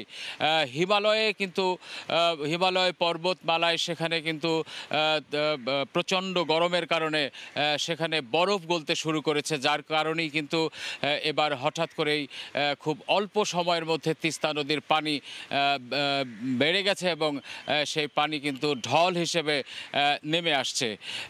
আজ মধ্যরাতের থেকে ভোর 6টা পর্যন্ত তিস্তার পানি যে তিস্তা ব্যারেজ পয়েন্টে এখানে কিন্তু ভোর 6টার সময় আরেকটি পরিমাপ করা হয়েছে, সেখানে যদিও দেখা যাচ্ছে যে 10 সেন্টিমিটারের মতো পানি কমেছে, কিন্তু এই মুহূর্তে কিন্তু আবার তিস্তার পানি ব্যারেজ পয়েন্টে আবার কিন্তু বাড়তে শুরু করেছে। মোটামুটি প্রায় 100 কিলোমিটার উজানে ভারতের যে গজলডোবা ব্যারেজ এবং দোমোহনী নামে আরেকটি জায়গা আছে, সেই স্থান থেকে কিন্তু তিস্তা ব্যারেজের তিস্তা নদী নিয়ে যে চুক্তি, সেই চুক্তি অনুযায়ী কিন্তু অন্তর্বর্তীকালীন যে একটি চুক্তি ছিল, সেই চুক্তি অনুযায়ী কিন্তু এই পানির পরিস্থিতি আসলে সেখান থেকেই রেডিও লিঙ্কের মাধ্যমে বেতার বার্তার মাধ্যমে কিন্তু আগে থেকে জানানোর কথা, সেভাবেই কিন্তু তিস্তা ব্যারেজ অপারেট করা হয় এবং নিয়ম অনুযায়ী সে অনুযায়ী কিন্তু এখানে পূর্ব ব্যবস্থা গ্রহণ করা যায়। তবে বেশ কিছুদিন থেকে কিন্তু ভারতের সঙ্গে এই তথ্য আদান প্রদানের বিষয়টি এটি না হবার কারণে আসলে কিন্তু পূর্ব থেকে বাংলাদেশ অংশে অর্থাৎ বাংলাদেশের পানি উন্নয়ন বোর্ড কিন্তু তিস্তা ব্যারেজ যে অপারেট করছে তারা কিন্তু আগে থেকে কোনো রকম ব্যবস্থা নিতে পারে না। এটি কিন্তু একটি ঝুঁকির বিষয়, কারণ এখানে এই ব্যারেজের সঙ্গে কিন্তু অসংখ্য স্থাপনা আছে এবং এখানে কিন্তু ভাটি থেকে শুরু করে এখানে তিস্তা সেচ প্রকল্প, দেশের সবচেয়ে বড় সেচ প্রকল্প, সেই সেচ প্রকল্প রয়েছে। হঠাৎ করে আসলে এই পানি বৃদ্ধির কারণে গত বছরও এখানে ফ্লাড বাইপাস বিধ্বস্ত হয়েছিল এবং তার 2 বছর আগে কিন্তু আরও একবার এই ফ্লাড বাইপাসটি বিধ্বস্ত হবার কারণে কিন্তু একটি বড় লোকালয় কিন্তু পানিতে তলিয়ে যায়।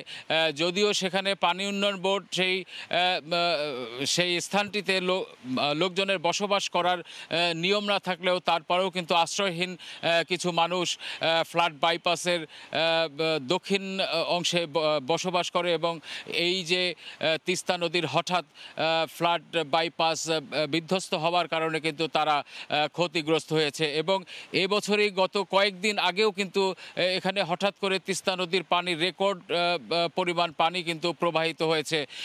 তো সেক্ষেত্রেও কিন্তু কিছুদিন আগেও তিস্তা অঞ্চলের মানুষ কিন্তু আরও একটি ঢল সামলে কোনো রকমের দাঁড় হতে না হতেই কিন্তু আবার ঢল আসতে শুরু করেছে এবং পানি উন্নয়ন বোর্ডের যে বন্যা নিয়ন্ত্রণ এবং সতর্কীকরণ কেন্দ্র আছে তারা কিন্তু জানিয়েছে যে গতকাল থেকে আজকে যে পানি বৃদ্ধি হয়েছে এর কারণে কিন্তু নীলফামারী এবং লালমনিরহাট কিছু এলাকায় সাময়িক বন্যার শঙ্কার কথা কিন্তু তারা জানিয়েছে।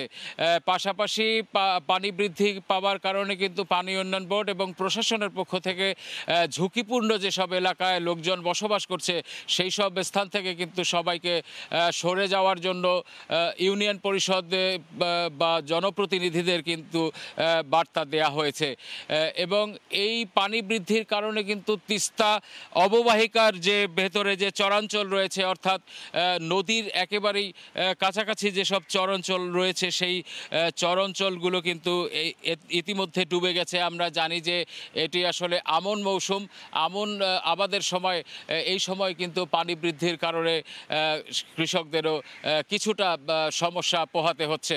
তো এই ছিল আমার কাছে এখন পর্যন্ত তিস্তা নদীর পানি বৃদ্ধির সর্বশেষ। আমরা এতক্ষণ সরাসরি ছিলাম রংপুরে। বাংলাদেশ জিম্বাবুয়ে T20 সিরিজের খবর। হারারে স্পোর্টস ক্লাব মাঠে সিরিজের নিষ্পত্তি হবে শেষ টি20-তে। ইনজুরির কারণে অধিনায়ক সোহান ছিটকে যাওয়ায় টাইগারদের নবম ক্যাপ্টেন হিসেবে অভিষেক হবে মোসাদ্দেক হোসেন সৈকতের। কিছুটা বিস্ময় উপহার দিয়ে দলে ডাকা হয়েছে মাহমুদুল্লাহ রিয়াদকে। Pace bowling coach Allan Donald series নিশ্চিত করতে বাড়তি দায়িত্ব নিতে বলেছেন বোলারদের। 3 ম্যাচ সিরিজের তৃতীয় ও শেষ টি20 শুরু হবে বিকেল 5টায়। একদিনে দুই বিস্ময়, একটা কিছুটা প্রত্যাশিত, অন্যটা অবাক করবে যে কাউকে। বিশ্রামের অজুহাতে রিয়াদকে সরিয়ে জিম্বাবুয়ে সিরিজে অধিনায়কত্বের আর্মব্যান্ড দেওয়া হয় সোহানের হাতে। দ্বিতীয় টি20তে আঙুল ভেঙে যাওয়ায় সিরিজ নির্ধারণী শেষ ম্যাচে আবারও দলে ফেরানো হয় রিয়াদকে, তবে সেটা অধিনায়ক হিসেবে নয়। হারারে স্পোর্টস ক্লাব মাঠ এবার সাক্ষী হবে আরও এক ইতিহাসের। এক সিরিজে দুই টাইগার অধিনায়কের অভিষেকের। নবম ক্রিকেটার হিসেবে যে দায়িত্ব পড়েছে মোসাদ্দেকের কাঁধে। Pace bowling coach Allan Donald সোহানকে মিস করলেও সিরিজ জয়ের ব্যাপারে আশাবাদী। I feel sorry for him. He's playing great cricket at the moment. He's hitting the ball beautifully. He's keeping well. I thought he captained really well the last couple of games. Yet again, it's an opportunity tomorrow. We've got Lytton Das, who's a fantastic wicketkeeper, closing the deal for us out tomorrow. Someone else has got to do that job and step up into that role. ম্যাচের আগের দিন নেটে দীর্ঘক্ষণ batting করেছেন পারভেজ হোসেন ইমন। তৃতীয় টি20তে বিজয়ের সঙ্গে ওপেনিংয়ে দেখা যেতে পারে তাকে। পেস ইউনিটে বাদ পড়তে পারেন শরীফুল। তবে দীর্ঘদিন পর ফেরা হাসান মাহমুদের স্তুতি ঝরল ডোনাল্ডের। And in this game, I see it as a 24 ball puzzle you got to put together, and that's being smart. Yesterday, we had a great start, and it was followed up and closed out by the seamers. Tomorrow we've got to do exactly the same. I was particularly impressed with Hassan Mahmood. I've heard so much about this young kid.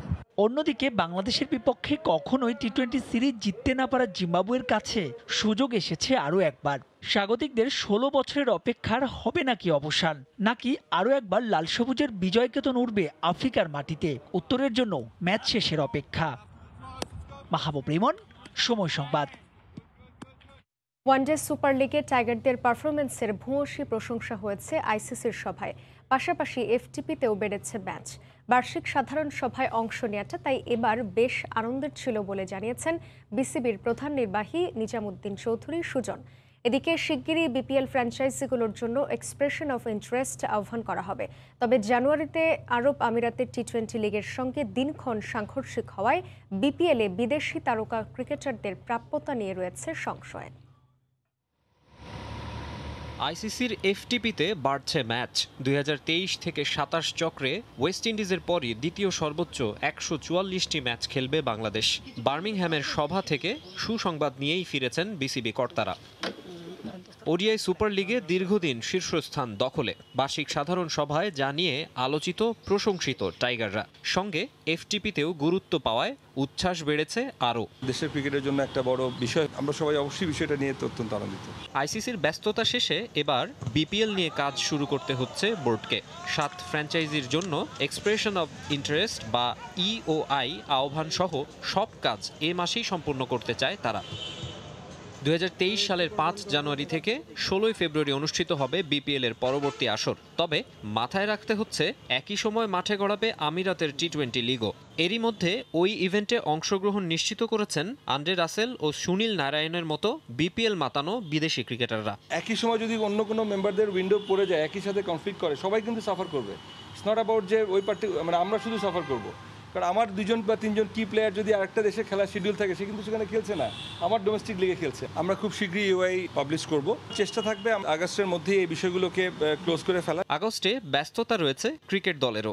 27 তারিখ সংযুক্ত আরব আমিরাতে শুরু হবে Asia cup. তবে 8 আগস্টের মধ্যে দল ঘোষণার সময়সীমা বেঁধে দিলেও সফর পরিকল্পনা এখনও জানায়নি এশিয়ান ক্রিকেট কাউন্সিল। এটা এসিসি অর্গানাইজার হিসেবে তাদের একটা টাইমলাইন থাকবে। এর আগে যদি টিমের যাওয়ার কোনো প্ল্যান থাকে, সেটা আসলে ওটা পাওয়ার পরে আমরা আমাদের ঠিক করব। জিম্বাবুয়ে থেকে আসার পরে টিম ম্যানেজমেন্ট কীভাবে প্ল্যান করে তাদের প্রিপারেশনের জন্য, সেটার উপর বেস করে মোটামুটি সিদ্ধান্তটা হবে। এদিকে শেখ হাসিনা স্টেডিয়ামের কনসালটেন্ট নিয়োগের বিষয়টিতেও আর কাল ক্ষেপণ করতে চায় না বোর্ড। 4 আগস্টে বোর্ড অফ ডিরেক্টরস মিটিংটা হবে এবং আমরা আশা করছি এই বোর্ড মিটিংয়ে আমরা এই বিষয় চূড়ান্ত করতে পারবো। মাকসুম আলম খান, সময় সংবাদ, ঢাকা। অনূর্ধ্ব 20 সাফ চ্যাম্পিয়নশিপের খবর। ফাইনাল নিশ্চিত করার মিশনে নেপালের বিপক্ষে মাঠে নামছে বাংলাদেশ। এই ম্যাচে ড্র করলেই শিরোপার মঞ্চে যাবে পিয়াস আহমেদ, বিরাজুলরা। তবে ফুটবলারদের লক্ষ্য জয়ের ধারাবাহিকতা রাখা। অন্যদিকে নেপালকে শুধু জিতলেই চলবে না, তাকিয়ে থাকতে হবে গোল ব্যবধানের দিকে। ভুবনেশ্বরে ম্যাচ শুরু হবে মঙ্গলবার বিকেল 4:30টায়। অনেক যদি কিন্তুর হিসেব মিলে গেছে নেপাল ভারত ম্যাচে। লিগ পর্বের শেষ খেলায় যদি অসম্ভব কিছু না ঘটে তাহলে বাংলাদেশ অনূর্ধ্ব 20 সাফ চ্যাম্পিয়নশিপের ফাইনাল খেলছে, এটা বলাই যায়। অন্তত ফুটবলাররা সম্প্রতি যে নৈপুণ্য প্রদর্শন করেছে তাতে বড় প্রত্যাশা রাখাই যায়। প্রথমবার খেলতে গিয়ে নিজেদের আলাদাভাবে চিনিয়েছেন মিরাজুল, পিয়াস আহমেদরা। এই বয়সেই কেন তাদের নিয়ে ক্লাব পাড়ায় টানাটানি, তার ধারণা পাওয়া যেতে পারে সাফের বয়স ভিত্তিক আসর থেকেই। টুর্নামেন্টে সর্বোচ্চ 4 গোল মিরাজুলের, ফর্মে আছেন পিয়াসও, যা অনুপ্রেরণা বাকি ফুটবলারদের কাছে। সবাই আমরা মেন্টালি প্রিপেয়ার্ড, সবাই এখন পর্যন্ত টিমে কোনো সেরকম কোনো ইনজুরি নেই, সবাই আলহামদুলিল্লাহ প্রস্তুত আছি সামনের ম্যাচগুলোর জন্য। সামনে আর 2টা ম্যাচ আছে আমাদের, নেপালের সাথে আমরা উইন হতে পারলে আলহামদুলিল্লাহ ফাইনাল খেলবো ইন্ডিয়ার সাথে। লক্ষ্য হচ্ছে যে আমরা সামনের ম্যাচে পয়েন্ট নিয়ে তারপর আমরা পরিপূর্ণ 12 পয়েন্ট নিয়ে ফাইনালের দিকে আগাবো। পয়েন্ট টেবিল বলছে শীর্ষে থাকা বাংলাদেশের সঙ্গে নেপালের গোল ব্যবধান 6, অর্থাৎ বাংলাদেশের জালে 7 গোল করতে পারলেই লাল সবুজদের টপকে যাবে হিমালয় কন্যারা। সেটা আপাত দৃষ্টিতে অসম্ভব মনে হলেও চিন্তার কারণ হেড টু হেড পয়েন্টস সমীকরণে। তাই হার কিংবা ড্র নয়, ম্যানেজমেন্টের ভাবনায় শুধুই জয়। আমরা খুব প্রস্তুত নিয়ে রয়েছি, যেহেতু আমাদের এখনো ফাইনাল কনফার্ম হয়নি, আমরা পরিপূর্ণ পয়েন্ট নিয়ে আমরা আগাতে যাচ্ছি। আত্মবিশ্বাসে টইটম্বুর বাংলাদেশ নেপাল ম্যাচের আগে পেয়েছে 3 দিনের বিশ্রাম, যা চাঙ্গা করেছে ফুটবলারদের। তাই পূর্ণ শক্তির একটা ইনজুরি মুক্ত একাদশ দেখা যাবে ভুবনেশ্বরের কালিঙ্গা স্টেডিয়ামে। এস এম ইকবাল, সময় সংবাদ। জাতীয় নারী ফুটবল দলের খবর। সাফ চ্যাম্পিয়নশিপের গেল 5 আসরের আক্ষেপ ভুলে এবার ম্যাচ বাই ম্যাচ ইতিবাচক ফুটবল খেলে শিরোপায় চোখ বাংলাদেশের। দলের আত্মবিশ্বাস বাড়াতে অন্তত 2টি প্রস্তুতি ম্যাচ খেলার বিকল্প নেই বলে মনে করেন কোচ গোলাম রাব্বানী ছোটন। এদিকে প্রস্তুতি ম্যাচের বিষয়ে বেশ ইতিবাচক ফেডারেশনও। সংযুক্ত আরব আমিরাত ও মঙ্গোলিয়ার বিপক্ষে ঘরের মাঠে কিংবা অ্যাওয়েতে খেলার পরিকল্পনা রয়েছে বাফুফের। 3 বছর পর আবারও মাঠে গড়াচ্ছে নারী সাফ চ্যাম্পিয়নশিপ। আগামী 6 থেকে 19 সেপ্টেম্বর নেপালের কাঠমান্ডুতে দক্ষিণ এশিয়ার শ্রেষ্ঠত্বের আসর অনুষ্ঠিত হবে। গ্রুপ এতে বাংলাদেশের প্রতিপক্ষ ভারত, মালদ্বীপ ও পাকিস্তান। টুর্নামেন্ট সামনে রেখে জোর প্রস্তুতি শুরু করেছে জাতীয় দলের ফুটবলাররা। ক্যাম্পে থাকা 28 ফুটবলার থেকে 23 জনকে চূড়ান্ত করবে টিম ম্যানেজমেন্ট, যেখানে জায়গা করে নিতে পারে আফেইদা রিপারা। বয়সভিত্তিক পর্যায়ে বেশ কিছু সাফল্যের দেখা পেলেও সিনিয়র পর্যায়ে গেল 5 আসরে ট্রফির স্বাদ পাওয়া হয়নি সাবিনাদের। সবশেষ মালয়েশিয়ার বিপক্ষে জয়ের আত্মবিশ্বাস সাফে কাজে লাগাতে চায় ছোটন শিশুরা। ম্যাচ বাই ম্যাচ ইতিবাচক ফুটবল খেলে শিরোপার চোখ লাল সবুজদের। স্কোরিং লেভেল খুব পুর, আমার মনে হয় যে আমরা ওই জিনিসটা নিয়ে অনেক কাজ করি এবং স্যারেরাও এটা নিয়ে কাজ করাই, এবং প্লেয়াররা হচ্ছে প্র্যাকটিসের পরেও ইন্ডিভিজুয়াল তাদের হচ্ছে 10 মিনিট করে তাদের নিজেদের জায়গা ওয়াইজ কাজ করে। আমার মনে হয় যে ওই জায়গাটা আমরা অনেকটা ইমপ্রুভ করেছি। আমাদের টিম বন্ডিংটা অনেক ভালো, আর আমরা অনেক ভালো ট্রেনিং করতেছি, হার্ডওয়ার্ক করতেছি প্রতিনিয়ত। এশিয়ার ভিতরে যেহেতু বড় একটা টুর্নামেন্ট, তো ওই হিসেবে সবাই শক্তিশালী টিমগুলাই কিন্তু সাপে খেলতেছে। আমরা প্রথম ম্যাচটাতে 3 পয়েন্ট নিয়ে তারপরে ডে বাই ডে যে ম্যাচগুলো হবে সেগুলো ইমপ্রুভ করে আর কি। আসরে এবার ভারত ফেভারিট, তাই নতুন পরিকল্পনার ছক কষছেন কোচ। মালয়েশিয়ার বিপক্ষে 2 ম্যাচ সিরিজের দলে তেমন পরিবর্তন আনতে চান না ছোটন। তবে সাফে অংশ নেওয়ার আগে দলের কম্বিনেশন ঠিক করতে অন্তত 2টি প্রস্তুতি ম্যাচ খেলার লক্ষ্য হেড কোচের। এখানে কাউকে ছোট করে ভাবার কিছু নাই, সবাই শক্তিশালী। সাফে যাওয়ার আগে যেন আমাদের যেহেতু ফিফা উইন্ডো আছে, আমরা চেষ্টা করতেছি যে ওইখানে যদি আমাদের মেয়েরা 2-1টা ম্যাচ খেলে যেতে পারলে এটা আমাদের জন্য খুবই ভালো হয়। প্রস্তুতি ম্যাচের বিষয়ে বেশ ইতিবাচক ফেডারেশন। ফিফা উইন্ডো কাজে লাগিয়ে ঘরের মাঠে কিংবা অ্যাওয়েতে 2 থেকে 3টি ম্যাচ খেলার পরিকল্পনা রয়েছে বাফুফের। নেপালে যাওয়ার আগে অবশ্যই আসলে আমরা আমাদের দল যেন ভালো প্রস্তুতি নিতে পারে, এবং সেটা আমরা ম্যাচ খেলে সেটা দেশে হোক দেশের বাইরে হোক সেই বিষয়গুলো নিয়ে আমরা কাজ করছি, এবং উই বিলিভ যে আসলে আরও একটু কাজ করার পরে আমরা খুব নির্দিষ্টভাবেই বলতে পারবো যে আমরা কাদের সাথে খেলতে চাচ্ছি, কোথায় খেলতে চাচ্ছি। সেই বিষয়গুলো নিয়ে আসলে প্যারালালি আমরা বেশ কয়েকটি দেশের সাথে কাজ করছি। আগামী 7 সেপ্টেম্বর নিজেদের প্রথম ম্যাচে মালদ্বীপের মুখোমুখি হবে বাংলাদেশ। ইশতিয়াক দীপু, সময় সংবাদ, ঢাকা। মঙ্গলবার শেষ হচ্ছে বাংলাদেশ প্রিমিয়ার লিগের 14তম আসর। শেষ ম্যাচ জিতে রেলিগেশন এড়ানোয় খেলোয়াড়দের 2 লাখ টাকা পুরস্কার দিয়েছে ঐতিহ্যবাহী মুক্তিযোদ্ধা সংসদ ক্রীড়া চক্র। এবারের লিগ ছিল বেশ প্রতিদ্বন্দ্বিতাপূর্ণ। রেফারিং বিতর্ক ছাড়াও নানা কারণে ঘটনাবহুল। প্রিমিয়ার লিগ ফুটবলের খুঁটিনাটি থাকছে এবারের প্রতিবেদনে। খাদের কিনারা থেকে ফেরা বুঝি একেই বলে। প্রিমিয়ার লিগে রেলিগেশন এড়াতে শেষ 2 ম্যাচে মুক্তিযোদ্ধার প্রয়োজন ছিল জয়। পুরো আসর জুড়ে তাদের পারফরম্যান্স পর্যালোচনা করলে যা অসম্ভবই মনে হতো। তবে অনেকটা অলৌকিকভাবে 2 জায়ান্ট সাইফ স্পোর্টিং ক্লাব আর ঢাকা মোহামেডানের বিপক্ষে জয় তুলে নিয়ে রেলিগেশন এড়ায় মুক্তিযোদ্ধা। আগামী মৌসুমে প্রিমিয়ার লিগ নিশ্চিত করায় ফুটবলারদের 2 লাখ টাকা পুরস্কার ঘোষণা করেছে ঐতিহ্যবাহী ক্লাবটি। এমন একটা দল যেটা আসলে বাংলাদেশের বীর মুক্তিযোদ্ধাদের নামে গড়া দলটা, এটার প্রতি দৃষ্টি দেওয়া আমাদের সকলেরই দায়িত্ব। কারণ আমরা যদি এটা দৃষ্টি না দেই দলটা হারায় যাবে। হয়তোবা এই বছর খেলোয়াড়রা অনেক কষ্ট করছে, অনেক খেয়ে না খেয়ে দলটাকে বাঁচিয়ে রাখছে। সাম্প্রতিক বছরগুলোর মতো এবারও লিগ হয়েছে জমজমাট, যা বোঝা যায় 1 রাউন্ড আগে লিগ টাইটেল নিশ্চিত হওয়াতে। নিজস্ব ভেন্যু কিংস অ্যারেনায় হ্যাটট্রিক শিরোপা উৎসব বসুন্ধরা কিংসের। মৌসুমের শুরুতে ট্রেবল জয়ের স্বপ্ন দেখিয়েও লিগ শিরোপা, লিগ টেবিলে 2 থেকে লিগ শেষ করে ঐতিহ্যবাহী ঢাকা আবাহনী। প্রিমিয়ার লিগে উন্নীত হবার পর এবারই প্রথম লিগ টেবিলে তৃতীয় হয়েছে সাইফ স্পোর্টিং ক্লাব। তবে সাফল্য পেলেও এবারই সবচেয়ে পরিবর্তন এসেছে ক্লাবটিতে। ম্যানেজার ও পরিচালক পরিবর্তন হয়েছে লিগের মধ্যবর্তী সময়ে। এবার ক্লাবটির সবচেয়ে বড় তারকা জামাল ভুঁইয়া আর কোচ আন্দ্রেস ক্রুসিয়ানির না থাকাটাও এক প্রকার নিশ্চিত। শেখ জামাল চট্টগ্রাম আবাহনী বরাবরের মতো আছে শীর্ষ 5-এ। মোহামেডান মধ্যবর্তী দলবদলে খেলোয়াড় কোচ পরিবর্তন করেও সেরা 4-এ ঢুকতে পারেনি। আর প্রথম লেগে টানা হারে এবার ভালো অবস্থানে নেই শেখ রাসেল। পুরনো ঢাকার ক্লাব রহমতগঞ্জ কোনো রকমে এবারও রেলিগেশন এড়িয়েছে। যদিও মৌসুমের শুরুতে ফেডারেশন কাপের ফাইনালে উঠে চমক দেখিয়েছিল দলটি। তবে রেলিগেশন এড়াতে পারেনি বিসিএল থেকে এবারই বিপিএলে ওঠা স্বাধীনতা ক্রীড়া সংঘ।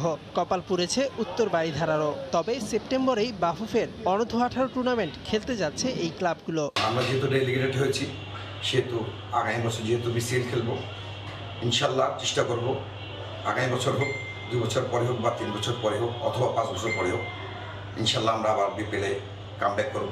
এবারের বিপিএলে 20 গোল করে সর্বোচ্চ গোলদাতা Chittagong Abahani Nigerian forward Peter Thankgod. তবে এখনও সেরা ফুটবলার আর উদীয়মান ফুটবলারের নাম ঘোষণা করেনি বাফুফে। পুরো আসরে রেফারিং নিয়ে বিতর্ক লেগেই ছিল। প্রায় 1 দশক পর এবারই বারে রেফারিদের সম্মানী। আর 7 ভেন্যুতে বিপিএল ফেরায় আনন্দ সবচেয়ে বেশি ছিল দর্শকদের। মেহেদী নাইম, সময় সংবাদ, ঢাকা। আগামী মৌসুমেও বাংলাদেশ প্রিমিয়ার লিগ ফুটবলের ভেন্যু থাকবে গোপালগঞ্জ শেখ ফজলুল হক মনি স্টেডিয়াম। 5000 দর্শক ধারণ ক্ষমতার স্টেডিয়ামটিতে দ্রুতই সংস্কার কাজ শুরু করতে চায় বাফুফে। বসবে ফ্লাড লাইট, সংস্কার করা হবে গ্যালারি, জানিয়েছেন লিগ কমিটির চেয়ারম্যান সালাম বুরশেদি। এদিকে স্টেডিয়াম সংস্কার করা হলে কমবে দর্শকদের ভোগান্তি। নতুন মৌসুমে এখানে আরও বেশি ম্যাচ দেখতে চান দর্শকরা। গোপালগঞ্জ প্রতিনিধি আমির হামসার ছবিতে বিস্তারিত থাকছে এবারের প্রতিবেদনে। গোপালগঞ্জ শেখ ফজলুল হক মনি স্টেডিয়ামে এ মৌসুমে প্রিমিয়ার লিগ ফুটবলের শেষ ম্যাচ। মাত্র 5000 দর্শক ধারণ ক্ষমতার স্টেডিয়ামটির প্রতিটি গ্যালারিতেই দর্শকে ঠাসা। চারদিকে চমৎকার প্রাকৃতিক পরিবেশ। ক্লাবগুলো খেলতে এসে বেশ স্বাচ্ছন্দ্য বোধ করে এই ভেন্যুতে। তবে আধুনিক সুযোগ সুবিধার আজ তেমন একটা লাগেনি শেখ ফজলুল হক মনি স্টেডিয়ামে। ঢাকায় প্রিমিয়ার লিগের ম্যাচ হলে মাঠে থাকে হাতে গোনা কিছু দর্শক, কিন্তু গোপালগঞ্জ সহ ঢাকার বাইরের ভেন্যুগুলোতে মৌসুম জুড়েই ছিল ভিন্ন চিত্র। জেলা শহরে ফুটবলের টানে মাঠে ছুটে আসেন ফুটবল প্রেমীরা। দূর দূরান্ত থেকে আসা এই সমর্থকদের মাঠে এসে পড়তে হয় নানা বিড়ম্বনায়। আগামী মৌসুমে এই ভেন্যুতে ম্যাচ বাড়ানোর দাবি তাদের। সে সঙ্গে চান ভোগান্তি থেকে মুক্তি। আমাদের এই লোকালে যদি বেশি বেশি খেলা হয় তাহলে আমাদের এই যে ইয়াং জেনারেশন যারা আছে বা আমাদের লোকজন যারা একটু বিনোদনের সুযোগ পায় না, তারা কিন্তু দেখেন এই যে চলে আসে। ঢাকাতে এখন দর্শকই হয় না, আমাদের এখানে অনেক দর্শক আমরা চাই স্টেডিয়ামের উন্নতি হোক, খেলার উন্নতি হোক। গোপালগঞ্জ স্টেডিয়াম, শেখ মনি স্টেডিয়াম সহ অন্যান্য যে ক্রীড়া মাঠগুলো আছে এইগুলোর মানে উন্নতি আশা করছি। জেলা প্রশাসকের কাছে আমরা আবেদন করি যাতে এই খেলাটা প্রতিবারই আমরা পেশাদার লিগটা 2-1টা টিমের হোম ভেন্যু যাতে আমাদের এই শেখ ফজলুল হক মনি স্টেডিয়ামে যাতে হয়। প্রিমিয়ার লিগের আগামী মৌসুমেও গোপালগঞ্জ শেখ ফজলুল হক মনি স্টেডিয়ামে হবে বিপিএল এর ম্যাচ। এখান থেকে ভেন্যু সরিয়ে নেয়ার কোনো পরিকল্পনা নেই বাফুফের। উল্টো আগামী মৌসুমে আমূল পরিবর্তন আসবে এই ভেন্যুতে, জানিয়েছেন পেশাদার লীগ কমিটির চেয়ারম্যান সালাম মুর্শেদি। ভেন্যু চেঞ্জ হওয়ার কোনো সুযোগ নাই, বরং ভেন্যুটা আরও কিভাবে পোক্ত হয়, এই ভেন্যুটাকে আরও কিছুভাবে উন্নত করা যায়, এখানে স্টেডিয়াম করা যায়, ইন্টারন্যাশনাল ম্যাচ করা যায়, ফ্লাড লাইট, সেই ব্যাপারে আমরা যুব ক্রীড়া মন্ত্রণালয় এবং সংশ্লিষ্ট জায়গায় আমরা অবশ্যই এই বার্তা পৌঁছে দেব। এই মৌসুমে উত্তর বাড়িধারা ও মুক্তিযোদ্ধার হোম ভেন্যু ছিল গোপালগঞ্জের এই শেখ ফজলুল হক মনি স্টেডিয়াম। সময় সংবাদ, গোপালগঞ্জ। নির্বাচন কমিশনের 1 মাসের সংলাপের ফলাফল নিয়ে নানা মহলে আলোচনা। নির্বাচনকালীন সরকার নিয়ে রাজনৈতিক বিরোধের মধ্যে এই সংলাপ অর্থহীন, বলছেন বিশ্লেষকরা। বিকল্প জ্বালানির সন্ধানে পেট্রোবাংলা। স্পট মার্কেটে এলএনজির দাম আকাশচুম্বী। দীর্ঘমেয়াদী চুক্তিতে কাতার থেকে আমদানি বাড়াতে চায় রাষ্ট্রায়ত্ত সংস্থাটি। এই ছিল ভোরের সময়, সঙ্গে থাকুন সময়ে।